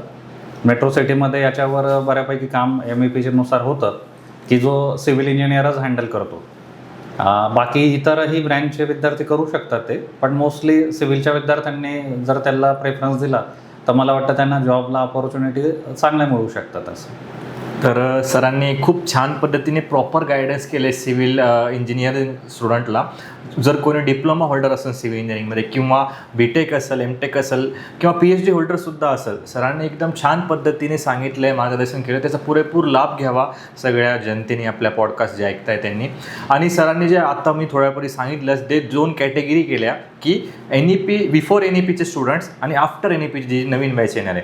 तर ज्यांचं NEPने त्यांनी घाबरून जाण्याचं काही कारण नाही. सरांनी तेही एक्सप्लेन केलं की त्यांनीसुद्धा जर त्यांच्याकडे कन्व्हेन्शनल नॉलेज तर डेफिनेटली आहेच BTech असल्यामुळे, बीटेक इन सिव्हिल इंजिनिअरिंग. त्यांनी फक्त सोबत तुम्ही कोर्सेस काही शिकवून घ्या. जसे की सर सांगतायत की मेकॅनिकलवाल्यालाही स्कोप आहे जर त्यांनी असे वेगळे कोर्सेस केले, कारण ही आज सध्याची इंडस्ट्रीमध्ये वेगळंच एक सँडविच कोर्सेस चालू आहे. जसं की मेकॅनिकल इलेक्ट्रॉनिक्स मॅगॅट्रॉनिक्स बनलं आहे, तसंच सिव्हिलमध्ये सरांनी सांगितल्याप्रमाणे मेकॅनिकल सिव्हिल आणि इलेक्ट्रिकल तिघांचे मिळून रेव्हिट MEP कोर्स झाला, किंवा प्लंबिंगचे झाले, किंवा HVAC एक असतो heating ventilation and air conditioning, तर त्याला मेकॅनिकलचाही माणूस लागतो आणि सिव्हिलचाही माणूस लागतो, इलेक्ट्रिकलचाही लागतो. तर असे इंडस्ट्रीचे ट्रेंड तुम्ही ओळखा. जे NAPच्या आधी पासआउट झाले जुने विद्यार्थी आपले सिव्हिलचे ग्रॅज्युएट्स किंवा डिप्लोमा होल्डर्स, त्यांनी काळानुरूप बदला. त्यासाठी तुम्हाला काही गरज भासली तर आपलं ABC ट्रेनिंग्स ऑलवेज तुम्हाला वेलकम आहे. कॉलेजेस श्रेयस कॉलेज पण तुम्हाला जुने ॲल्युमिनी तुम्ही असाल श्रेयसचे किंवा कोणी असाल ॲल्युमिनी नसेल तरी वेलकम आहेत सरांकडून. तुम्ही कधी मार्गदर्शन घ्या. सिव्हिल इंजिनिअरिंग हा शब्द आला तर तुम्हाला नेहमी आपले लोमेश सर कधीही हेल्प करतील अशा दृष्टीने. आणि दुसरी गोष्ट राहिला कोर्सेसबद्दल, तर ABC training always welcome you all over. Sir एक सांगण्यात तुम्हाला आनंद होईल मला की ABC ट्रेनिंग्स हे तुम्हाला पूर्ण महाराष्ट्रातून 10 ठिकाणी भेटेल. 10 ऑफिसेस आहे आमचे. त्याच्यापैकी तुम्हाला वेगवेगळे व्हर्टिकलचे कोर्सेस अवेलेबल आहेत, मेकॅनिकल, सिव्हिल, इलेक्ट्रिकल, IT. तर खास करून सिव्हिलबद्दल जाणून सांगतो, कारण सिव्हिलचा आपला सिव्हिल ओरिएंटेड पॉडकास्ट आहे. तर स्ट्रक्चर झालं, रेव्हिट MEP झालं, स्टॅड प्रोचा सरांनी उल्लेख केला, अजून भरपूर ऑटोकॅड झालं आहे, आणि सर्वात ट्रेंडिंग सध्या चालू असणारं मार्केटमध्ये BIM बिल्डिंग इन्फॉर्मेशन मॉडेल. याच्याबद्दल तुम्हाला काहीसुद्धा इन्फॉर्मेशन हवी असेल तर आमच्या 10 ऑफिसेसला व्हिजिट करा. तिथले बिझनेस मॅनेजर तुम्हाला त्याच्याबद्दल प्रॉपर गायडन्स देतील आणि तुमचं करिअर हे उंचच जाईल. तर चला सर, माझा पुढच्या प्रश्नाकडे जाऊयात आपण. माझा पुढचा प्रश्न हा विद्यार्थ्यांच्या दृष्टीने महत्त्वाचा आहे, आणि तो असा प्रश्न आहे की जो 10वी पासआउटसाठी कामी आहे, पासआउट झाल्यानंतर, आणि 12वी पासआउटसाठी हा प्रश्न आहे. असे विद्यार्थ्यांचे प्रश्न आहे जी ॲज अ मेकॅनिकल ट्रेनर किंवा ॲज अ फॅकल्टी म्हणून मी तुम्हाला विचारतो आहे स्टुडंटचा क्वेश्चन. माझा क्वेश्चन असा आहे सर, जर एखादा 10वी पासआउट स्टुडंट असेल आणि त्याला पुढं इंजिनिअरिंग करायचं त्याने ठरवलं आहे, पहिला 2 भागांमध्ये प्रश्न डिवाइड करतो. त्याला डिप्लोमा करायचा असेल, डिप्लोमा इन समजा सिव्हिल इंजिनिअरिंग, पहिला प्रश्न हा. तर त्यांनी कसं असं डिप्लोमा होल्डरसाठी वेबसाईट असते आपली, तुम्हाला DT MSBTची वेबसाईट, तिथून त्याला कोर्सेस वगैरे कॉलेजेस वगैरे निवड करावे लागतात. आणि दुसरा प्रश्न असा की 12वी पास झाला एका स्टुडंट, तर त्याला समजा आता कॉलेजेसची निवड करायची आहे, तर त्यांनी ब्रांच कुठली निवडावी आणि कॉलेजेस कसं निवडावं. तर प्रश्न असा आहे माझा की दोन कॅटेगरीमध्ये 10वी पासआउट किंवा 12th पासआउट स्टुडंटनी कॉलेज निवडत असताना कुठल्या बाबींकडे लक्ष दिलं पाहिजे. आजकाल कसं झालं, सगळेजण एकच बघतात ऑल ओव्हर इंडियामध्ये प्लेसमेंट. खरंच सर प्लेसमेंट एवढं महत्त्वाचं आहे की फक्त प्लेसमेंट बघूनच ॲडमिशन करून टाकावं का अजून काही बाबी असतात. As a head of the department तुम्हाला काय वाटतं, 10वी पासआउट मुलगा डिप्लोमाकडे जाताना किंवा 12th पासआउट मुलगा BTechकडे जाताना कुठल्या बाबींकडे त्यांनी लक्ष दिलं पाहिजे कॉलेज सिलेक्शनसाठी? त्याच्यात बरेच आस्पेक्ट असू शकतात. जसं की आता एखादं जे फॅमिली बिझनेस असतो किंवा वडील डॉक्टर आहेत, तर त्याला पहिल्यापासून माहिती असतं की पॅरेंट्स काय करतात, त्यांचं कल्चर कसं आहे, त्यांना कुठल्या फेसेस म्हणजे चॅलेंजेस फेस करावे लागतात. समजा 11th आवरला, रात्री 12 वाजता दवाखाना ओपन करून OPD करावं लागतं, किंवा बरेच असे वेगवेगळे चॅलेंजेस त्यांना फेस करावं लागतात. आणि तसे चॅलेंजेस तो फेस करायला रेडी असेल तर तो फॅमिली बिझनेसला प्रमोट करतो. तर दुसरा फोर्स पण असतो बऱ्याचदा पालकांचा पण असतं की आपल्या विद्यार्थ्याला असं केलं पाहिजे. आणि संभ्रमावस्था असते विद्यार्थ्यांची, आपण जायचं कुठे, कसं करायचं कुठे. आणि 10वीच्या विद्यार्थ्याला एवढं कळत नाही, किंवा आपण इव्हन कळत नाही असं म्हणण्यापेक्षा तेवढी ती समज नसते की यातलं पुढे जाऊन फ्युचरमध्ये जर आपण कोणीही म्हटलं, कुठलाही विद्यार्थी असेल किंवा साधारण कुठलाही अतिशय हुशार विद्यार्थी जरी असेल, तर त्याचं फ्युचर काय असेल त्याला कोणाला सांगता येत नाही. तर हा जो प्रश्न तुम्ही विचारला आहे ना, त्याला मी थोडं शेअर मार्केटसारखं कोरिलेट करेल की एखाद्या वेळेस तुम्ही ज्या कंपनीचे शेअर घेतले, तो शेअरची व्हॅल्यू त्याच्या 1000 पट जास्तही होऊ शकते किंवा कमीही होऊ शकते. जेवढं आहे त्याच्यामध्ये की तुम्ही कुठल्या वेळेमध्ये तो कोर्स ऑप्ट केला किंवा कुठला शेअर परचेस केला आहे, त्यावर ते डिसिजन घेतलं जाऊ शकतं. समजा तीच गोष्ट इथे आहे, जे आपल्याकडे 10वी झालेले विद्यार्थी आहेत किंवा कुठली ब्रँच किंवा कुठली कंपनी त्या सिमिलर नाही आहे, खराब आहे किंवा चांगली आहे असं म्हणता येणार नाही आहे, पण कुठल्या युगामध्ये तुम्ही कुठला कोर्स ऑप्ट करताय ते महत्त्वाचं आहे. जसं आता तुम्ही विचार करतायत की आजचं जनरेशन आहे आणि आता सगळं कॉम्प्युटराईज झालेलं आहे आणि विद्यार्थी विचार करतोय की नाही बाबा मला केमिकल इंजिनिअरिंगकडे जायचं आहे. तर केमिकल इंजिनिअरिंग ब्रँच चांगल्या पद्धतीने होती आतापर्यंत, पण आता ही ब्रँचची डिपेंडन्सी बघा की फ्युचरमध्ये जे नॅचरल रिसोर्सेस आहे ते कमी कमी होत आहेत. तर तिथे किती वर्षापर्यंत आपल्याला ऑपॉर्च्युनिटी जॉबची संधी भेटू शकते. आणि प्रत्येकाने विचार करताना असा विचार करावा की मला 40 वर्ष 30 वर्ष जॉब करायचा आहे. म्हणजे एखादा विद्यार्थी 20 वर्षाचा असेल तर त्याला पुढचे 40 वर्षानंतर तो 60 वर्षाचा होतो आणि आपण साधारण 58 ते 60 वर्षापर्यंत जॉब करतो. आणि कोणी विचार करेल तर प्रत्येकाने असा विचार केला पाहिजे जेव्हा ही कोर्स निवडताना की मला 30 वर्ष तरी मिनिमम एकाच ब्रँचमध्ये काम करायचं आहे, ते पण न थकता न बोर होता. कधी रात्रीतून जरी उठवलं तरी आपल्याला आनंदाने तो काम करताना एनर्जेटिक वाटलं पाहिजे. तर अशा पद्धतीने त्याच्या थॉट प्रोसेसमध्ये जी गोष्ट येते त्याने ती सिलेक्ट करावी. एखाद्याला वाटत असेल की नाही बाबा की मला मेकॅनिकल इंजिनिअरकडे वळायचं आहे, त्याने बघायला पाहिजे की मेकॅनिकल इंडस्ट्रीमध्ये कामं काय आहेत. त्यांचे 10 लोकांना मेकॅनिकल इंजिनिअरला भेटलं पाहिजे, जे चांगल्या पोझिशनला घेतलं आहे त्यांना भेटलं पाहिजे. विशेष म्हणजे आता प्रॉब्लेम कसा होतो की पालक असतात झालेले ITI झालेले किंवा डिप्लोमा झालेले किंवा ठराविक BA MA काहीतरी झालेले असतं कोर्सेस, पण ते त्याला सल्ला देतात की बाबा तू काय कर, तू मेकॅनिकल इंजिनियर घे किंवा तू इलेक्ट्रिकल घे किंवा कॉम्प्युटर इंजिनियर घे. त्यांना कॉम्प्युटरचं नॉलेज नसतं. तर माझं एवढंच सांगणं राहील की मुलांनी काय करायला पाहिजे, तुम्हाला कॉम्प्युटर इंजिनियर बनायचं आहे ना, तर जो व्यक्ती 10 वर्षापासून कॉम्प्युटर इंजिनियर म्हणून काम करतोय किंवा ज्याला मेकॅनिकल बनायचं आहे, तर मेकॅनिकल ब्रँच घेताना पूर्वी 10 वर्षापासून जो मेकॅनिकलमध्ये कुठल्या पोझिशनला गेला आहे किंवा सिव्हिलमध्ये करायचं आहे तर सिव्हिलमध्ये कुठल्या ब्रँच 10 वर्षापासून काम करतोय, अशा एखाद्या पर्सन म्हणजे अशा 4-5 लोकांचं मतं जाणून घेतले पाहिजे आणि त्यांना विचारलं पाहिजे की ह्या फील्डमध्ये काय काय चॅलेंजेस आहेत. जोपर्यंत आपल्याला चॅलेंजेस कळणार नाही, मी वारंवार चॅलेंजेस हा शब्द मुद्दामून वापरतोय कारण की तोच महत्त्वाचा आहे. विद्यार्थी काय असतात, आपण सुरुवातीला वाटतं की आपण हे करून टाकू, पण आपल्याला माहिती नसतं की भविष्यामध्ये इतकं कठीण प्रसंग असू शकतात. मग जो व्यक्ती सिनियर इंजिनियर असतो किंवा डेप्युटी इंजिनियर असतो किंवा वरिष्ठ पदावर असतो, तर त्याला त्याच्या लिमिटेशन्स माहिती असतात आणि तो त्या लिमिटेशन्स जर त्याने तुमच्यासोबत शेअर केल्या तर तुम्हाला कळू शकतं की नाही बाबा की मला जर समजा मी या पोझिशनमधून वर गेलो तर माझ्यावर अशा पद्धतीची जबाबदारी येणार आहे आणि ती जबाबदारी घेण्यासाठी मी सक्षम आहे का किंवा मानसिकरित्या मला ते आवडणार आहे का आणि ते काम करताना मला आनंद होणार आहे का. मग त्या सगळ्या गोष्टी जर त्याला पॉझिटिव्ह वाटत असल्या की नाही मी करू शकतो, कारण सुरुवातीला कसं 10वी-12वीचं एज असतं की प्रत्येकाला असं वाटतं मी काही करून टाकेल, काही जरी मला मिळाला तर मी करूच शकतो, मी इतका जबरदस्त पर्सनॅलिटी आहे की मला इतका चांगला जॉब मिळणार आहे 4 वर्षानंतर, असं होऊ शकतं. आता सिम्पल आता उदाहरण द्यायचं म्हटलं तर बऱ्याच वेळ आता 4-5 वर्षापासून कोरोना जेव्हा होता पिरियड होता तेव्हा बरेच जनरेशन आहे ते कॉम्प्युटरचा वापर करायला लागले आणि आता कॉम्प्युटरचे कोर्सेस आजपर्यंत मागच्या वर्षापर्यंत सगळ्या विद्यार्थ्यांनी पालकांनी इतकं बर्डन क्रिएट केलेलं आहे मार्केटमध्ये की कॉम्प्युटर इंजिनिअरिंग म्हणजे सर्वश्रेष्ठ ब्रँच असं सगळ्यांचा समज झालेला आहे.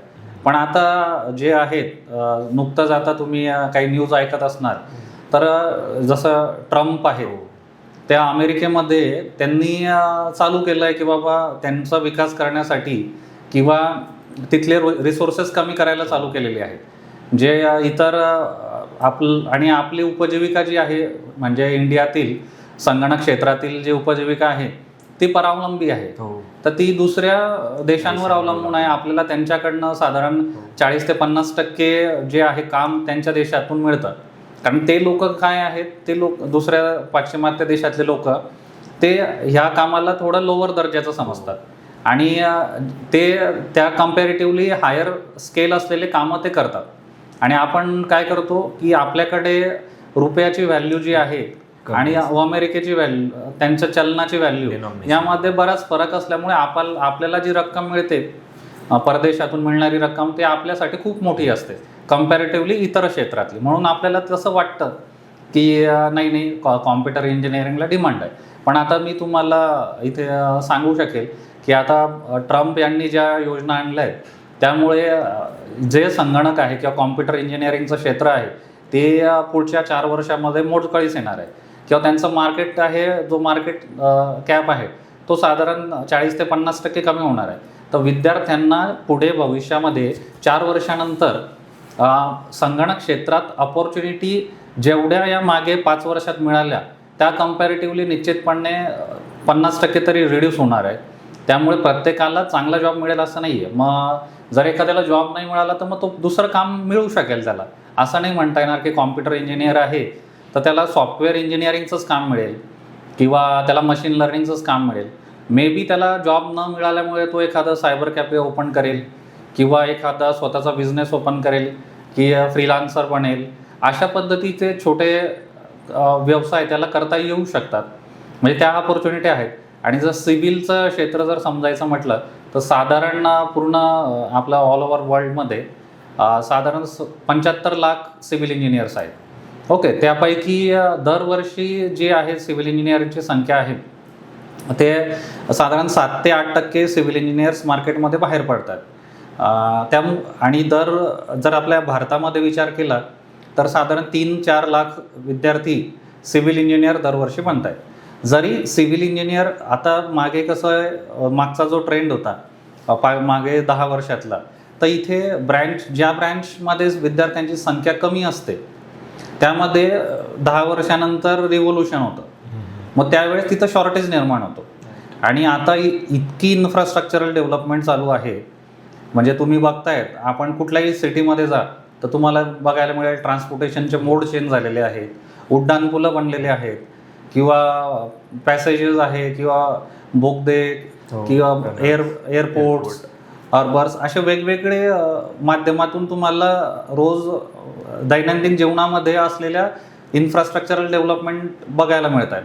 त्यामुळे तुम्हाला निश्चितपणे, जर मी सिव्हिलच्या विद्यार्थ्यांना तरी सांगेल की जर तुमची मेहनत घ्यायची तयारी असेल तर पुढचे 10 वर्ष तुमच्यासाठी चांगले आहेत.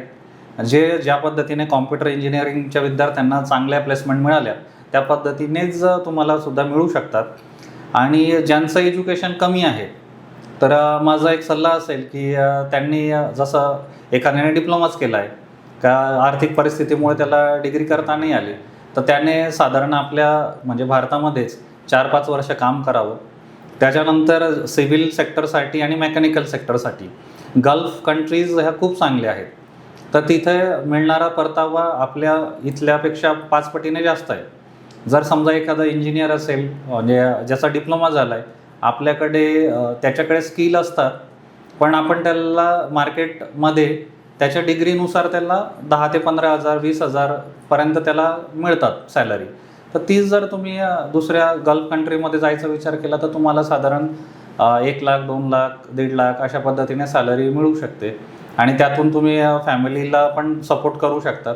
तर तुम्हाला पॉसिबल झालं, जे विद्यार्थ्यांचं कमी एज्युकेशन आहे, कमी म्हणजे टेक्निकल बॅकग्राऊंडमध्ये थोडंफार झालेलं असेल, डिप्लोमा झाला आहे, ITI झाला आहे, तर अशा विद्यार्थ्यांनी 2-3 वर्ष 5 वर्ष इंडियामध्ये सुरुवातीला चांगल्या पद्धतीने नवीन नवीन गोष्टी शिकाव्यात. आणि त्या गोष्टी शिकत असताना सोबत थोडंसं इंग्रजीचं पण नॉलेज घ्यावं. तोडकं मोडकं इंग्रजीचं नॉलेज घेऊन त्यांनी काही थोडं स्पेशलाइज कोर्सेस केले, छोटे मोठे कोर्स केले. असं खूप काही कोर्स करायची गरज नाही. एखादा साधा ऑटोकॅडचा कोर्स जरी केला तरी त्याला बाहेर मार्केटमध्ये, बाहेरच्या देशामध्ये त्याला खूप चांगली सॅलरी मिळते. समजा मी जिथे जॉब करत होतो तर मी बऱ्याचदा आता NDT इन्स्पेक्टर किंवा वेगवेगळ्या रोलमध्ये मॅनेजर म्हणून काम केलं. तर मी रियाद म्हणून एक सेंटर होतं सौदी अरेबियामध्ये, तिथे असायचो. कधी 1000 किलोमीटर विमानाने मला जेद्दाला जावं लागायचं किंवा खोबर, अशा वेगवेगळ्या सिटीमध्ये मला जावं लागायचं. कधी साईटवर पण इन्स्पेक्शन करायला जावं लागायचं. तर मला तिथं एक आढळलं की तिथे जे काम करणारे वर्कर्स आहेत ते बऱ्यापैकी आपल्या इंडियामधून आलेले. तर इंडियामधले लोक आणि त्यांची सॅलरी जी स्केल आहे ते साधारण 70,000 75,000 रुपये ते कमवतात. किंवा त्यांचा ज्युनियर इंजिनियर जरी असेल किंवा ड्राफ्टमन जरी असेल तो तिथे 70-75,000 रुपये कमवतो आणि त्यातले 50% पैसे घरी पाठवतो तो. तर हे एक त्याला ऑपॉर्च्युनिटी होऊ शकते की त्याने सुरुवातीला जसं 4-5 वर्षाचा अनुभव घ्यावा, तिथे जावं, थोडे पैसे कमवावे, 5-7 वर्षाने परत आपल्या भारतात यावं आणि इथे स्वतःचं फ्रीलान्सिंगचं काम करावं. आता सिमिलर वर्क आता आमच्याकडे आम्ही चालू करतोय. जसं श्रेयश इंजिनिअरिंगमध्ये मी आता सिव्हिल डिपार्टमेंटला हेड झालो, तर तिथे आम्ही नवीन इम्प्लिमेंटेशन आणतोय. बऱ्याच कन्सल्टन्सी असतात, तर आम्ही त्या कन्सल्टन्सी इथे मार्केट काय आहे की सगळे कन्सल्टंट जे आहेत ते आपल्या आजूबाजूच्या लोकल एरियातले कन्सल्टन्सी करतात.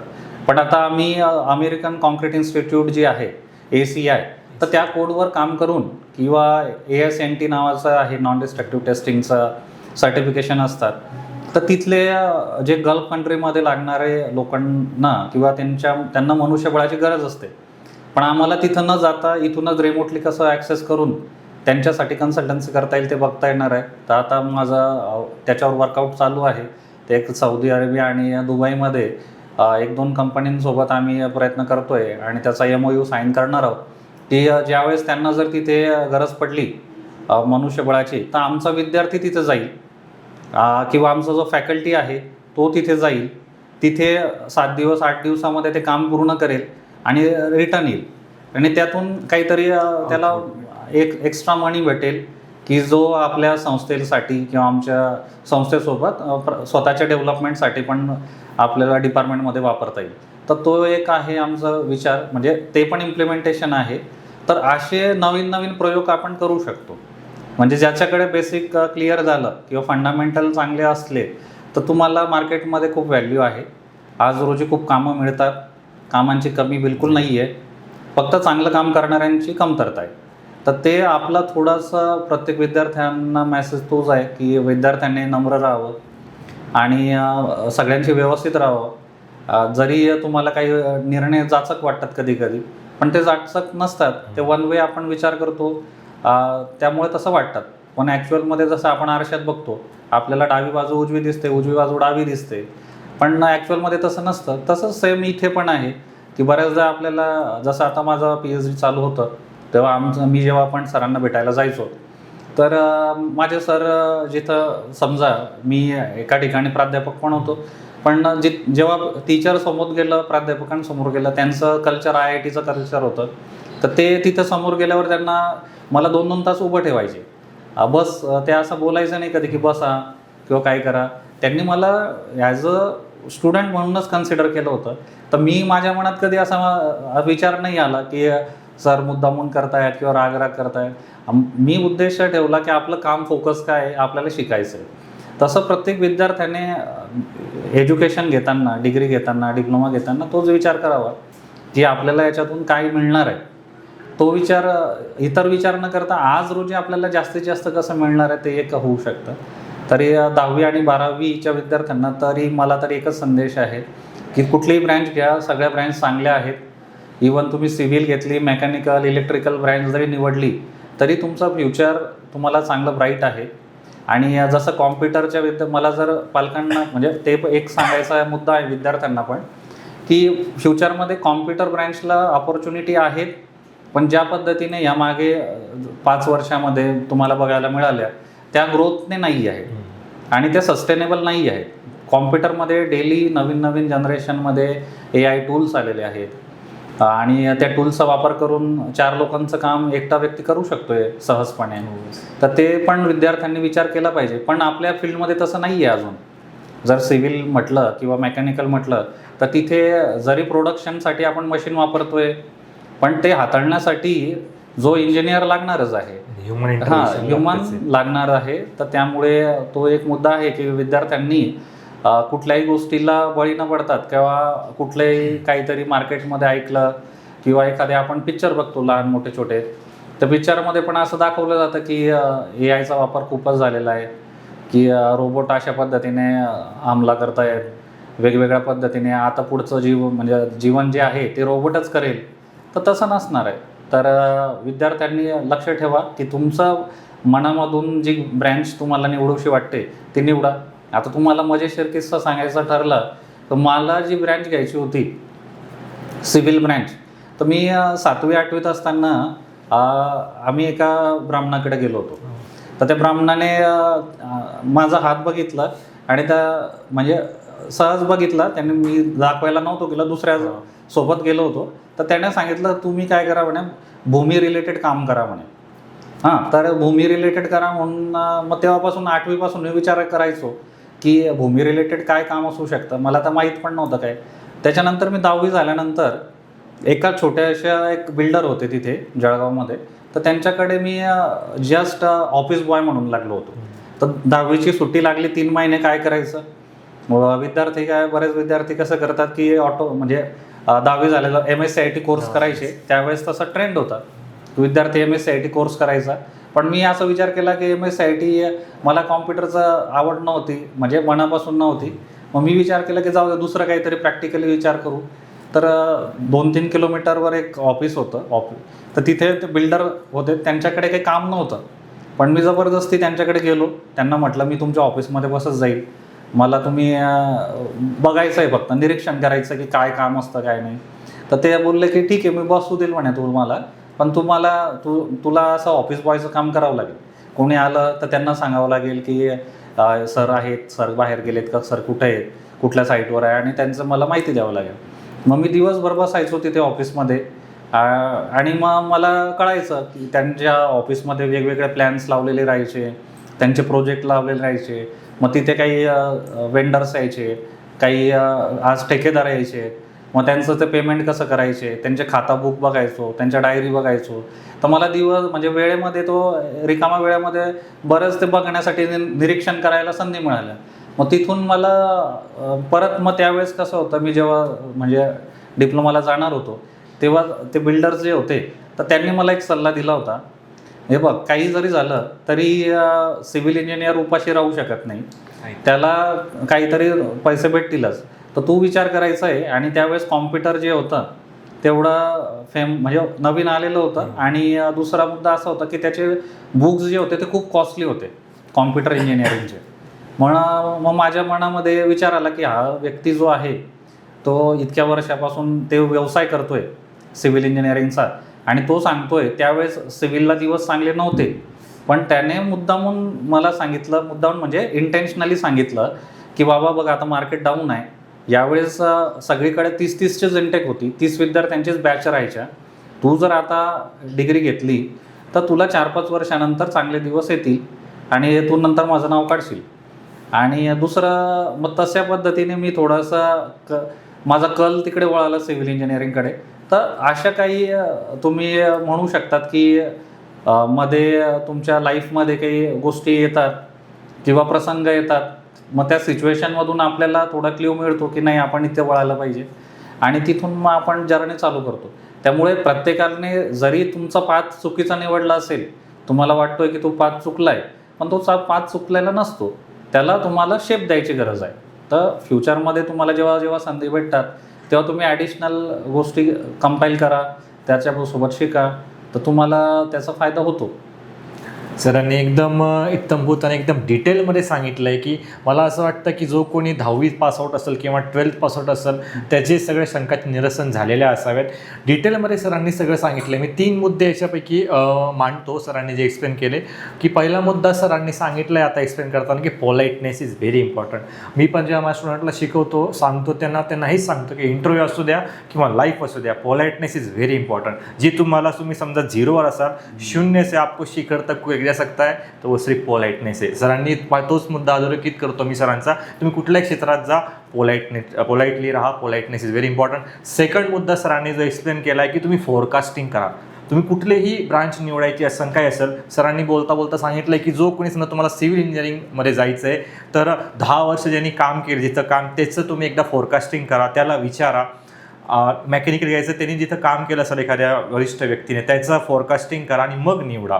याच्यानंतर तिसरा मुद्दा सरांनी अधोरेखित केला की समजा असं कधी वाटतं की मी चुकून आलो बाबा IT मध्ये किंवा मेकॅनिकलमध्ये, मला घ्यायचं होतं सिव्हिल. गॉड्स असं म्हणतात नेहमी, यूट्यूबवर ऐकले मी, पुस्तकामध्ये असतं की गॉड्सचा जो प्लॅन असतो देवाचा, तो ग्रेट असतो. तुम्ही आला समजा सिव्हिलमध्ये, तर तुम्ही टिकून राहा. सरांनी तेच सांगितलं, स्टिक राहा, मेहनत करा, तुम्हाला यश नक्कीच भेटेल. असं स्टार्टिंगला आपल्याला वाटतं की आपण चुकीची ब्रांच घेतली, पण तसं नसतं. तुम्ही थोडेसे याच्यामध्ये ॲडव्हान्समेंट करा, काळासोबत चला, जास्त पुढेही नका जाऊ, जास्त मागेही नका जाऊ. पुढचा माझा असा एक प्रश्न आहे तुम्हाला. सर एकदम इतंभूत आणि डिटेल पद्धतीने सगळ्या प्रश्नांची उत्तरं देत आहे, सगळ्या मनातल्या शंका दूर होत आहे असं मला नक्कीच वाटतंय. पण माझा पुढचा असा प्रश्न आहे पालकांच्या दृष्टीने. सर समजा स्टुडंट एखादा आहे जो रेग्युलर नव्हता वगैरे कॉलेजमध्ये, काहीतरी चुका त्याने केल्या असाव्या, त्याच्यामुळे त्याला पहिली एटीकेटी लागली, तिथं थांबला नाही तो, त्याच्यातून शिकला नाही, एटीकेटीवरून वायडी झाला म्हणजे फेल्युअर आलं. तर पालकांचा बघण्याचा दृष्टिकोन खूपच एकदम समाजात, पालकांचा ठीक आहे, समाजाचा खूपच खतरनाक आणि एक वेगळाच कन्सेप्ट आहे. मी तुम्हाला एक विदेशातली एक थेरी सांगू इच्छितो, सिलिकॉन व्हॅलीची थेरी आहे ती. तिथं कसं असतं सर, फेल्युअरला ॲक्सेप्ट केलं जातं आणि तिथं बोली लावतात. जो जेवढा जास्त फेल असत त्याच्यावर तेवढी जास्त बोली लावली जाते. ते वेस्टर्न कल्चर आहे, पाश्चात्य अमेरिका त्या साईडला सिलिकॉन व्हॅलीचा कन्सेप्ट तो जितका जास्त फेल त्याच्यावर जास्त पैसा लावला जातो. आणि हे आपलं दुर्भाग्य. समजा भारतामध्ये फेल झालं म्हणजे गेलं, तो काहीच करू शकत नाही. तर माझा तुम्हाला असाच प्रश्न आहे पालकांच्या दृष्टीने, की समजा त्यांचा मुलगा काही कारणास्तव, मेडिकल असो किंवा काही कारण असो द्या, एटीकेटी झाली, वायडी झाला, त्याचं आयुष्य संपलं का, मग त्यांनी पुढं सुधारताच येत नाही का त्याला, का पालकांनी त्याच्याकडे कसं बघितलं पाहिजे, का वाया गेला का मुलगा माझा का. आणि दुसरा असा प्रश्न पालकांच्या दृष्टीने, की पालकांनी फक्त अकॅडमिक्सकडे बघितलं पाहिजे का तुमच्या मुलातले स्किल्स, गुणांना वाव दिला पाहिजे, की पालकांनी कुठल्या नजरेने मुलांना बघितलं पाहिजे की त्यांनी तो पुढं जाईल, असा माझा प्रश्न आहे. तुमचा मेसेज टू पॅरेंट्स. मेसेज पहिले सुरुवातीला तुम्ही ज्या पद्धतीने सांगितलं तसं एक उदाहरण आहे माझ्याकडे. आम्ही जेव्हा शिकत होतो तर आमच्यासोबत सिनियर्स होते. तर सिनियर्स म्हणजे त्या विद्यार्थ्याची कहाणी आहे. त्याचं नाव आहे इंजिनियर सुधीर चौधरी म्हणून. तर तो 10वी फेल होता, त्याच्यानंतर 10वी पास झाला, त्याच्यानंतर 12वी फेल होता, 12वी पास झाला. इंजिनिअरिंगला फर्स्ट इयर सिव्हिल इंजिनिअरिंग करत असताना फेल झाला, परत फर्स्ट इयर पास झाला, सेकंड इयर पास, परत फेल, परत third year pass, fail, final year pass, परत एटीकेटीमध्ये फेल. आणि एटीकेटी म्हणण्यापेक्षा विषयच राहून गेल्यावर 1 वर्ष वायडीचं, असं त्याचं म्हणजे त्याच्या जीवनामध्ये 6 वेळा त्याला वायडीचं क्षण बघावे लागले. आणि नंतर पास होताना पण त्याचे विषय थांबत निघाले. 2 विषय M3 त्याचा सुटायचाच नाही. तर त्याचं फायनल इयर झाल्यानंतर परत त्याचा विषय म्हणजे फायनलला गेल्यावर निघाला तो. तर असे पण काही उदाहरणं आहेत. आणि आज तो चांगल्या पोझिशनला मॅनेजर, प्रोजेक्ट मॅनेजर म्हणून काम करतोय. तर असं काही नाही आहे की एखादा विद्यार्थी जर फेल झाला तर पुढे जाणार नाही. तर फक्त एवढं आहे की जर जे विद्यार्थी आहेत, मेन म्हणजे संस्कार गरजेचे आहे. पालकांनी विद्यार्थ्यांवर जर संस्कार व्यवस्थित दिले तर तो वाया जात नाही. म्हणजे त्याचा फेल जो झालेला अटेम्प्ट आहे किंवा तो इयर ड्रॉप झाला आहे, तो क्षण त्याचा जो वर्ष जे आहे ते वाया न जाता त्याचं या नॉलेजमध्ये मध्ये पडण्यात जातं. दुसरं रिव्हर्स पद्धत अशी आहे की एखादा विद्यार्थी फेल झाला तर तो त्याच्या मित्रांसोबत फिरतो, बाहेर कॉलनीमध्ये फिरतो किंवा आजूबाजूला परिसरात फिरतो आणि तिथून त्याला वाईट सवयी लागतात. तर तो एक चॅलेंजिंग सिच्युएशन असू शकते की जर त्यावेळेस पालकांना गरज असते, म्हणजे पालकांनी त्याला मोटिवेट करण्याची गरज असते मुलाला की नाही तू अपयशी झाला आहे पण काही हरकत नाही आहे, मला चालतं आहे, मला तुझ्याकडनं असं नकोच आहे की डायरेक्टली तू पास झाला म्हणजे तुला येतं आहे, तू नॉलेज घेऊन पास झाला हे माझ्यासाठी अभिमानाची गोष्ट आहे, असं त्यांनी विद्यार्थ्यांना सांगितलं पाहिजे. तू जर समजा पहिल्या अटेम्प्टमध्ये तू काठावर पास झाला, 40 मार्क पडले आणि तू इंजिनियर झाला आणि एखाद्या ठिकाणी जर साईटवर तुला काम पडतं आहे, स्ट्रक्चरल इंजिनियरचं काम आहे आणि त्या ठिकाणी तू चुकीचं डिसिजन घेतलं आणि तुझ्यामुळे तो पूल पडला आणि बांधकाम करत असताना आणि म्हणजे तिथे जे शेकडो कामगार असतात त्यांच्या जीवितहानी झाली, तर त्यावेळेस मला जे दुःख होईल त्यापेक्षा तू फेल झालेला खूप चांगलं आहे, असं त्यांनी पालकांनी मुलांना सांगितलं पाहिजे की तू जर पास होतोय तर मनापासून पास हो, तुला जितके मार्क पडत आहे त्याच्यामध्ये तू पण समाधानी राहिला पाहिजे.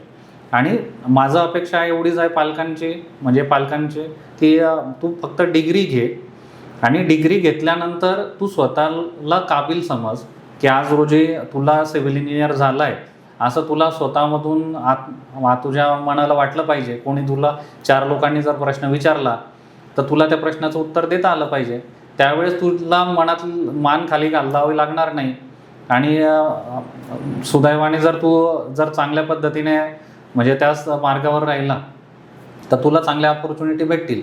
आणि कधी काम आपण जे करतो ना तर संधी आपल्याला मिळत राहतात आणि करिअर कधीही चेंज करता येतं. समजा आज रोजी जर काही प्राध्यापक असतील ते जरी टीचिंग क्षेत्रात असतील पण त्यांचं बेसिक जे आहे सिव्हिल इंजिनिअरिंग चांगलं आहे, त्यांनी चांगले प्रॅक्टिकल्स वगैरे घेताना थोडी मेहनत घेतलेली असेल आणि सोबत काही व्हिजिट्स मोठ्या इंडस्ट्रीला व्हिजिट दिली असेल तर ते केव्हाही आपली फील्ड चेंज करून दुसऱ्या फील्डमध्ये जाऊ शकतात, म्हणजे स्वतःचा बिझनेस वगैरे चांगलं करू शकतात. असे आहेत बरेच प्राध्यापक आहेत आमच्याकडे किंवा इथून पण समजा कॉलेज सोडतात बऱ्याच ठिकाणून आणि ते स्वतःचा बिझनेस करतात आणि आज चांगल्या पोझिशनला त्यांचा बिझनेस सेट आहे. तर दोघी गोष्टी आहेत.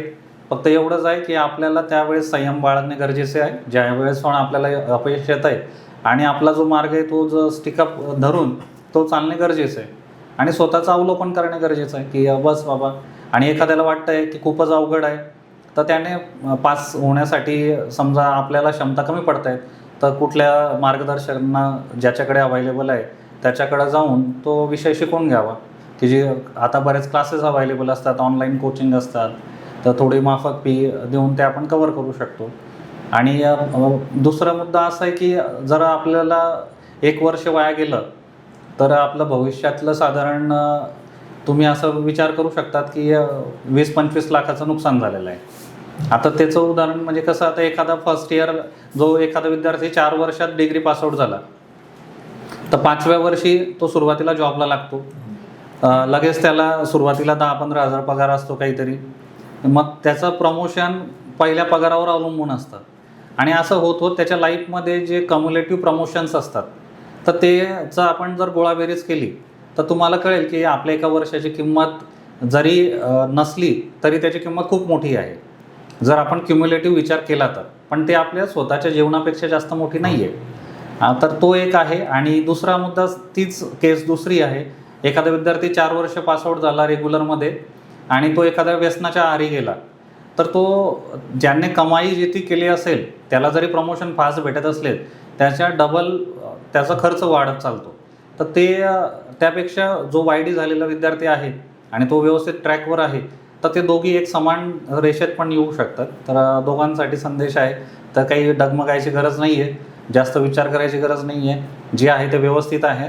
फक्त आपल्याला स्वतःच्या त्या परिस्थितीचं अवलोकन करावं लागतं आणि विश्लेषण करून त्यानुसार निर्णय घ्यायचा आहे. तर पालकांना खूप छान संदेश सरांनी दिला आहे. As a H O D मार्फत खूप छान संदेश आहे की तुम्ही मोटिवेट करा. समजा एका तुमचा मुलगा काही कारणास्तव फेल झाला तर त्याला त्या गरज असते मोटिवेशनची, थोडं मोटिवेट करा तर तो चांगल्या मार्गाने जाईल. आणि सरांनी एक्झाम्पल पण दिलेलं आहे की फेल म्हणजे काही फेल्युअर म्हणजे म्हणतात ना मराठीमध्ये, अपयश हीच यशाची पहिली पायरी असते.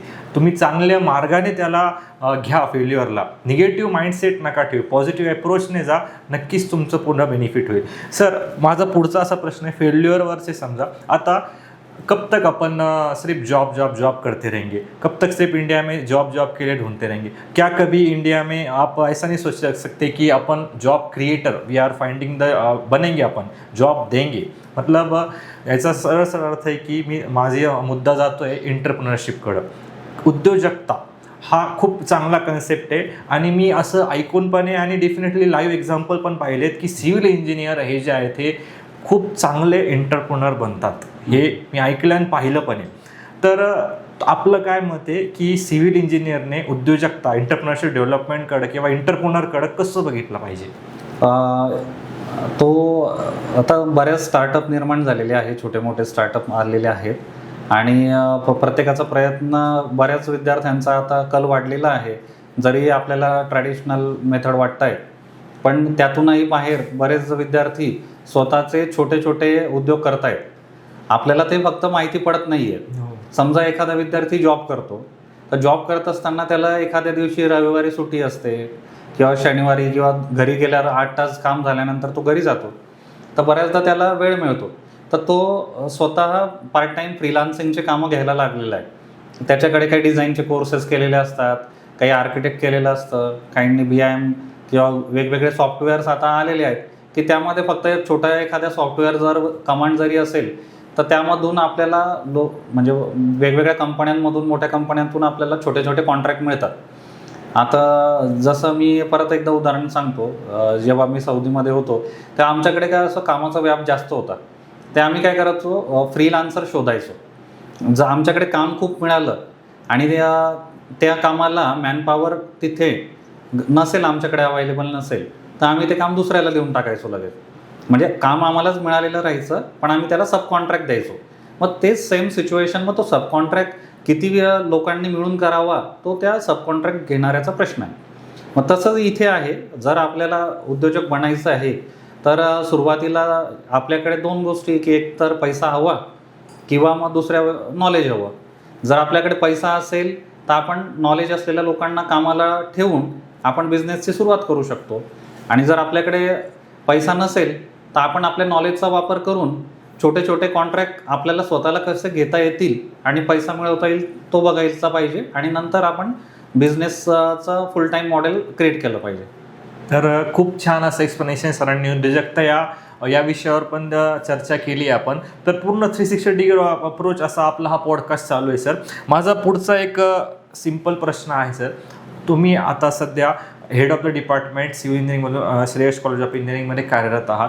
तर माझा पुढचा प्रश्न असा आहे की तुमचं ॲज अ HOD म्हणून काय व्हिजन आणि मिशन आहेत आणि पुढच्या 5 वर्षामध्ये तुम्ही श्रेयश कॉलेज ऑफ इंजिनिअरिंगच्या सिव्हिल डिपार्टमेंटला कुठं बघत आहात? जसं आता आमचे म्हणजे संस्थेचे चेअरमन जे आहेत श्री बसवराज मंगरुळे यांच्याकडनं मी प्रेरणा घेतली आहे. आणि त्यांच्याशी जेव्हा जेव्हा माझं संभाषण झालं आणि त्यांचे विचार आणि डिपार्टमेंटबद्दलची आपुलकी हे बघून मला नेहमीच म्हणजे चांगलं वाटतं, बरं वाटतं.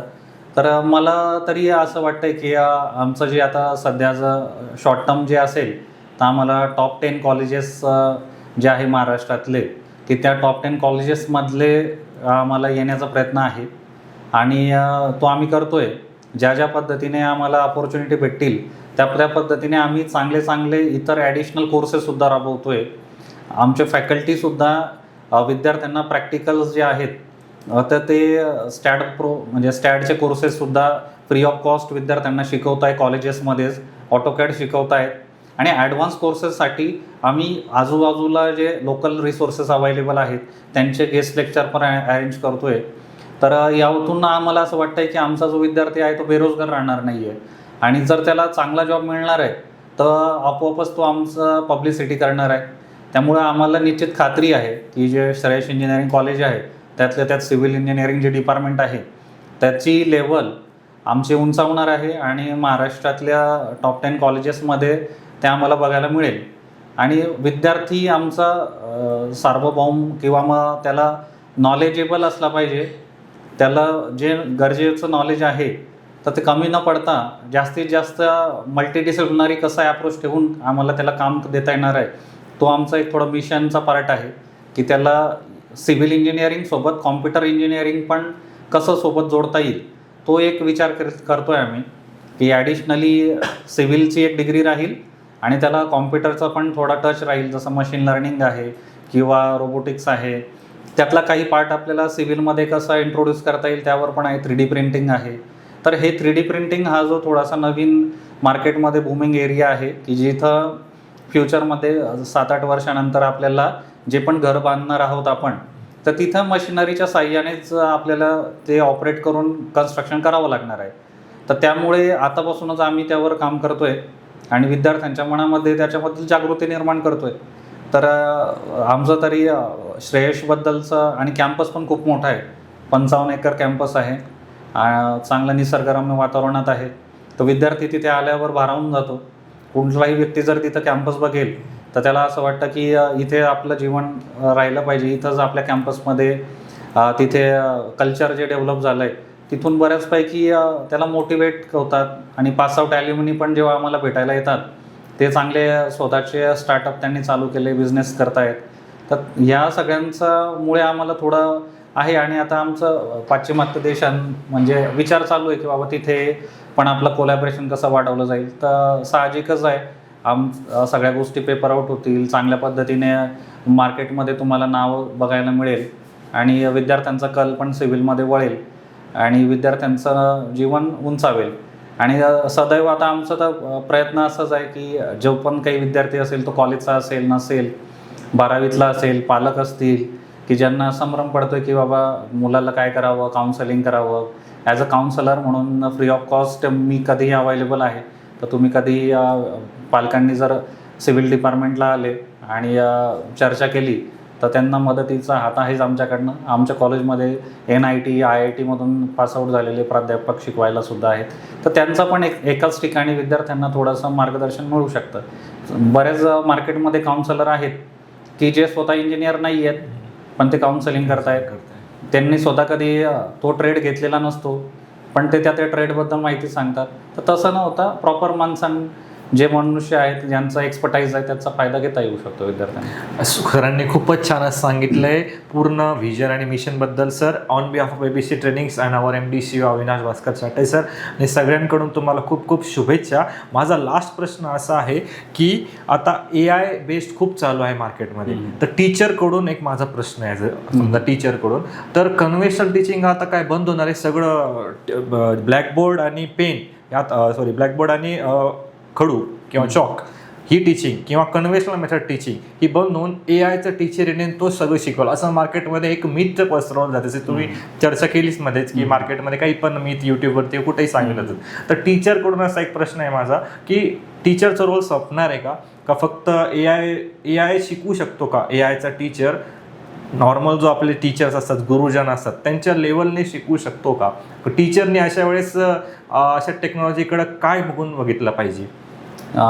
AIचा वापर जास्तीत जास्त कसा करता येईल त्याच्याकडे माझा भर आहे. म्हणजे प्रमोट माझा तर नेहमी प्रयत्न राहतो विद्यार्थ्यांना सगळ्यांना सांगताना की मॅक्झिमम तुम्ही AIचा वापर करा सिव्हिल फील्डमध्ये. आणि जर आपल्याला AI किंवा मशीन लर्निंग या दोन्ही गोष्टी जर आपल्या सिव्हिलच्या विद्यार्थ्याला आला तर तो कॉम्प्युटर इंजिनिअरिंगच्या विद्यार्थ्याचा जॉब पण खाऊ शकतो किंवा म्हणजे त्याच्या पोझिशनचं पण तो 2 जणांचं काम एकटा सिव्हिल इंजिनियर करू शकतो.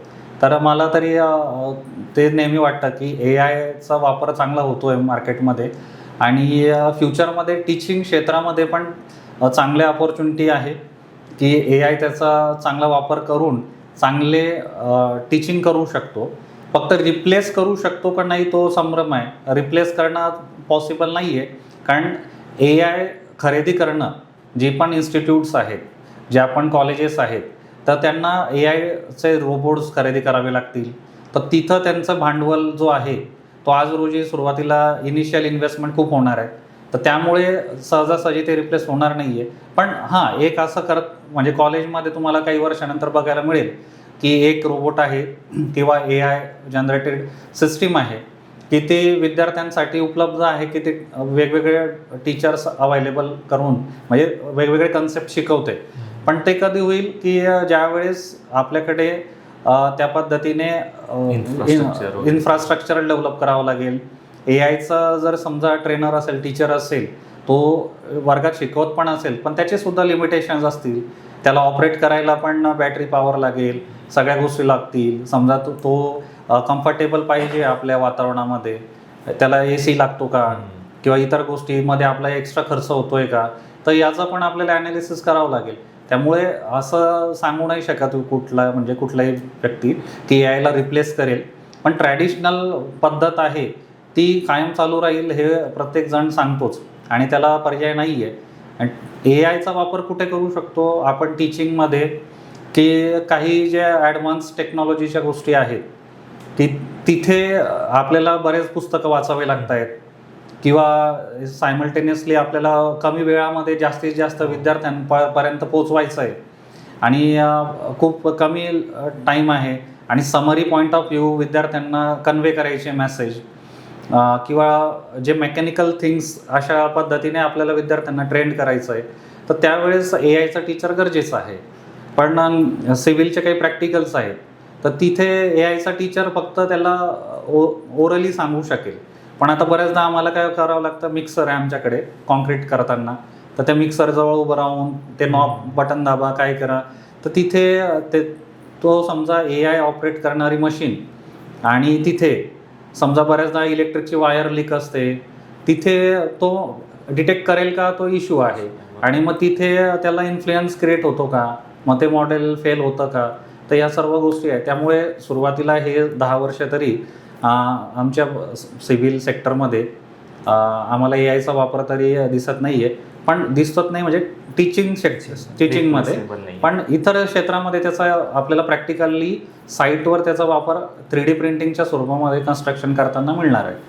खूपच छान सर, एकदम डिटेल एक्सप्लेनेशन सरांनी टीचर्ससाठी पण दिलं आहे की काही घाबरून जायचं कारण नाही. AI जरी आला तरी तो नाही करू शकत रिप्लेस टीचरला, कारण शेवटी इमोशनल क्वेश्चनचा भाग आलाच ना. इमोशन्स नसतात AIला. जो की समजा एखादा निराश झालेला मुलगा आहे, तो जर आला तर त्याला गुरुचीच आवश्यकता असते, ते टीचर्सच त्याला समजून घेऊ शकतात. सर लास्ट आपण एक रॅपिड फायर घेऊयात काही क्वेश्चनची सिरीज. फक्त क्वेश्चन विचारून तुम्ही 1 वर्डमध्ये आन्सर द्यायचं. तर आपण चला सर तो रॅपिड फायर स्टार्ट करूया. पहिला माझा प्रश्न तुम्हाला आहे, जर तुम्ही HOD नसते किंवा सिव्हिल इंजिनियर नसते तर तुम्ही काय झाले असते? इंजिनियर नसतो आणि पैसे असते तर डॉक्टर झालो असतो. डॉक्टर झाले असते. ठीक आहे. दुसरा माझा सर प्रश्न, one change in education system जर तुम्हाला करावी लागली आणि तुम्ही हायर अथॉरिटीमध्ये गेले, समजा भारत सरकारमध्ये कुठेही, तर तुम्हाला एज्युकेशन सिस्टीममध्ये काहीतरी वन चेंज करावा वाटलं तर तुम्ही तो काय कराल? विद्यार्थ्यांचा माइंडसेट चेंज करण्यासाठी एक कोर्स इंट्रोड्यूस करेल की प्रत्येकाचा माइंडसेट निगेटिव्ह टू पॉझिटिव्ह, प्रत्येक निगेटिव्ह गोष्टीकडे पॉझिटिव्हली कसं बघता येईल तसा एक कोर्स इंट्रोड्यूस करता येईल. आणि पुढचा तिसरा माझा क्वेश्चन आहे की लीडरकडं कुठल्या क्वालिटीज असल्या पाहिजे?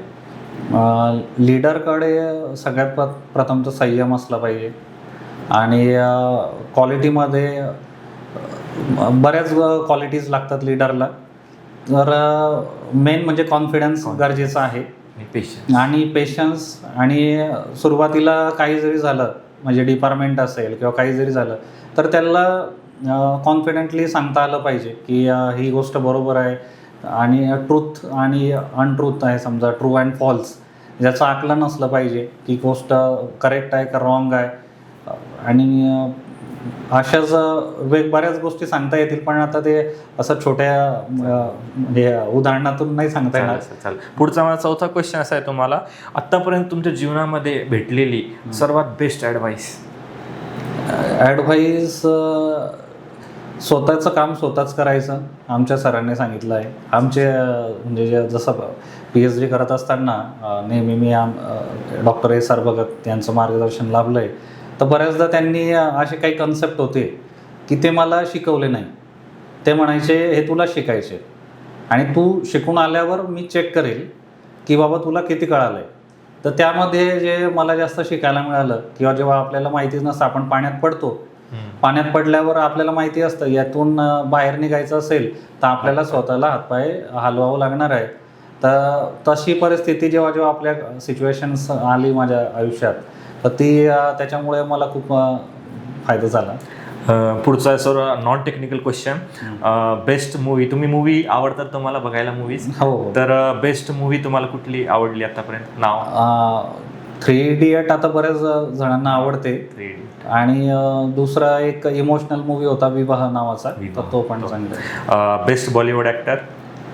बॉलिवूड ॲक्टर आता नवीन तर बरेच आहेत चेहरे.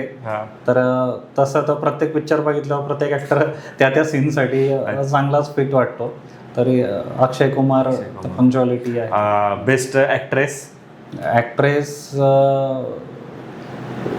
तर सांगता येणार नाही तसं. चालेल सर. पुढचा प्रश्न आहे नॉन टेक्निकलच, की best food, favourite food your, कुठला आवडतं तुम्हाला फेवरेट फूड? फेवरेट फूड जर स्वतःच्या हाताने बनवायचं असेल तर आपण त्याला एक शिरा म्हणतो, रव्याचा पदार्थ आहे, तर तो एक चांगला.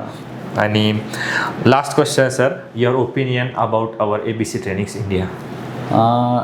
आता तरी ABC ट्रेनिंग म्हणजे आता मला माहिती नव्हतं का होतं, आता हे यावर चर्चा न करता जसं आता इथे मी बघितलं तुमचं सेटअप वगैरे बघितला तर ते चांगला वाटतोय. म्हणजे जसं इथे एन्व्हायरमेंट आहे त्या एन्व्हायरमेंट बघून मला म्हणजे रिअली चांगलं वाटतं की ABC ट्रेनिंग चांगलं काम करतं आहे. आणि पास्टमध्ये मी नाव म्हणजे खूप ऐकलेलं नव्हतं, कारण मी ज्या एरियात राहत होतो किंवा मी जिथं होतो तिथं हे सेंटर नव्हतं, त्यामुळे कदाचित मी नाव ऐकलं नसेल. पण इथे आज आल्यावर जे बघायला मिळत आहे तिथून वाटतंय की नाही तुम्ही चांगलं काम करतायत, तुमच्याकडे जे मशिनरीज आहे, मॅनपॉवर्स आहे, सॉफ्टवेअर्स आहे, तर ते आहे अप टू डेट आहेत. चालेल. Thank you so much sir. तुम्हाला पुढील वाटचालीसाठी श्रेयस कॉलेजला आणि सगळ्या तुमच्या टीमला, सिव्हिल इंजिनिअरिंग डिपार्टमेंटला, अविनाश भास्कर चाटे सर आणि सगळे ABC ट्रेनिंगतर्फे, फ्युचर ग्रुपतर्फे खूप खूप शुभेच्छा sir. Thank you so much sir for अपेअरिंग this podcast. धन्यवाद सर, धन्यवाद.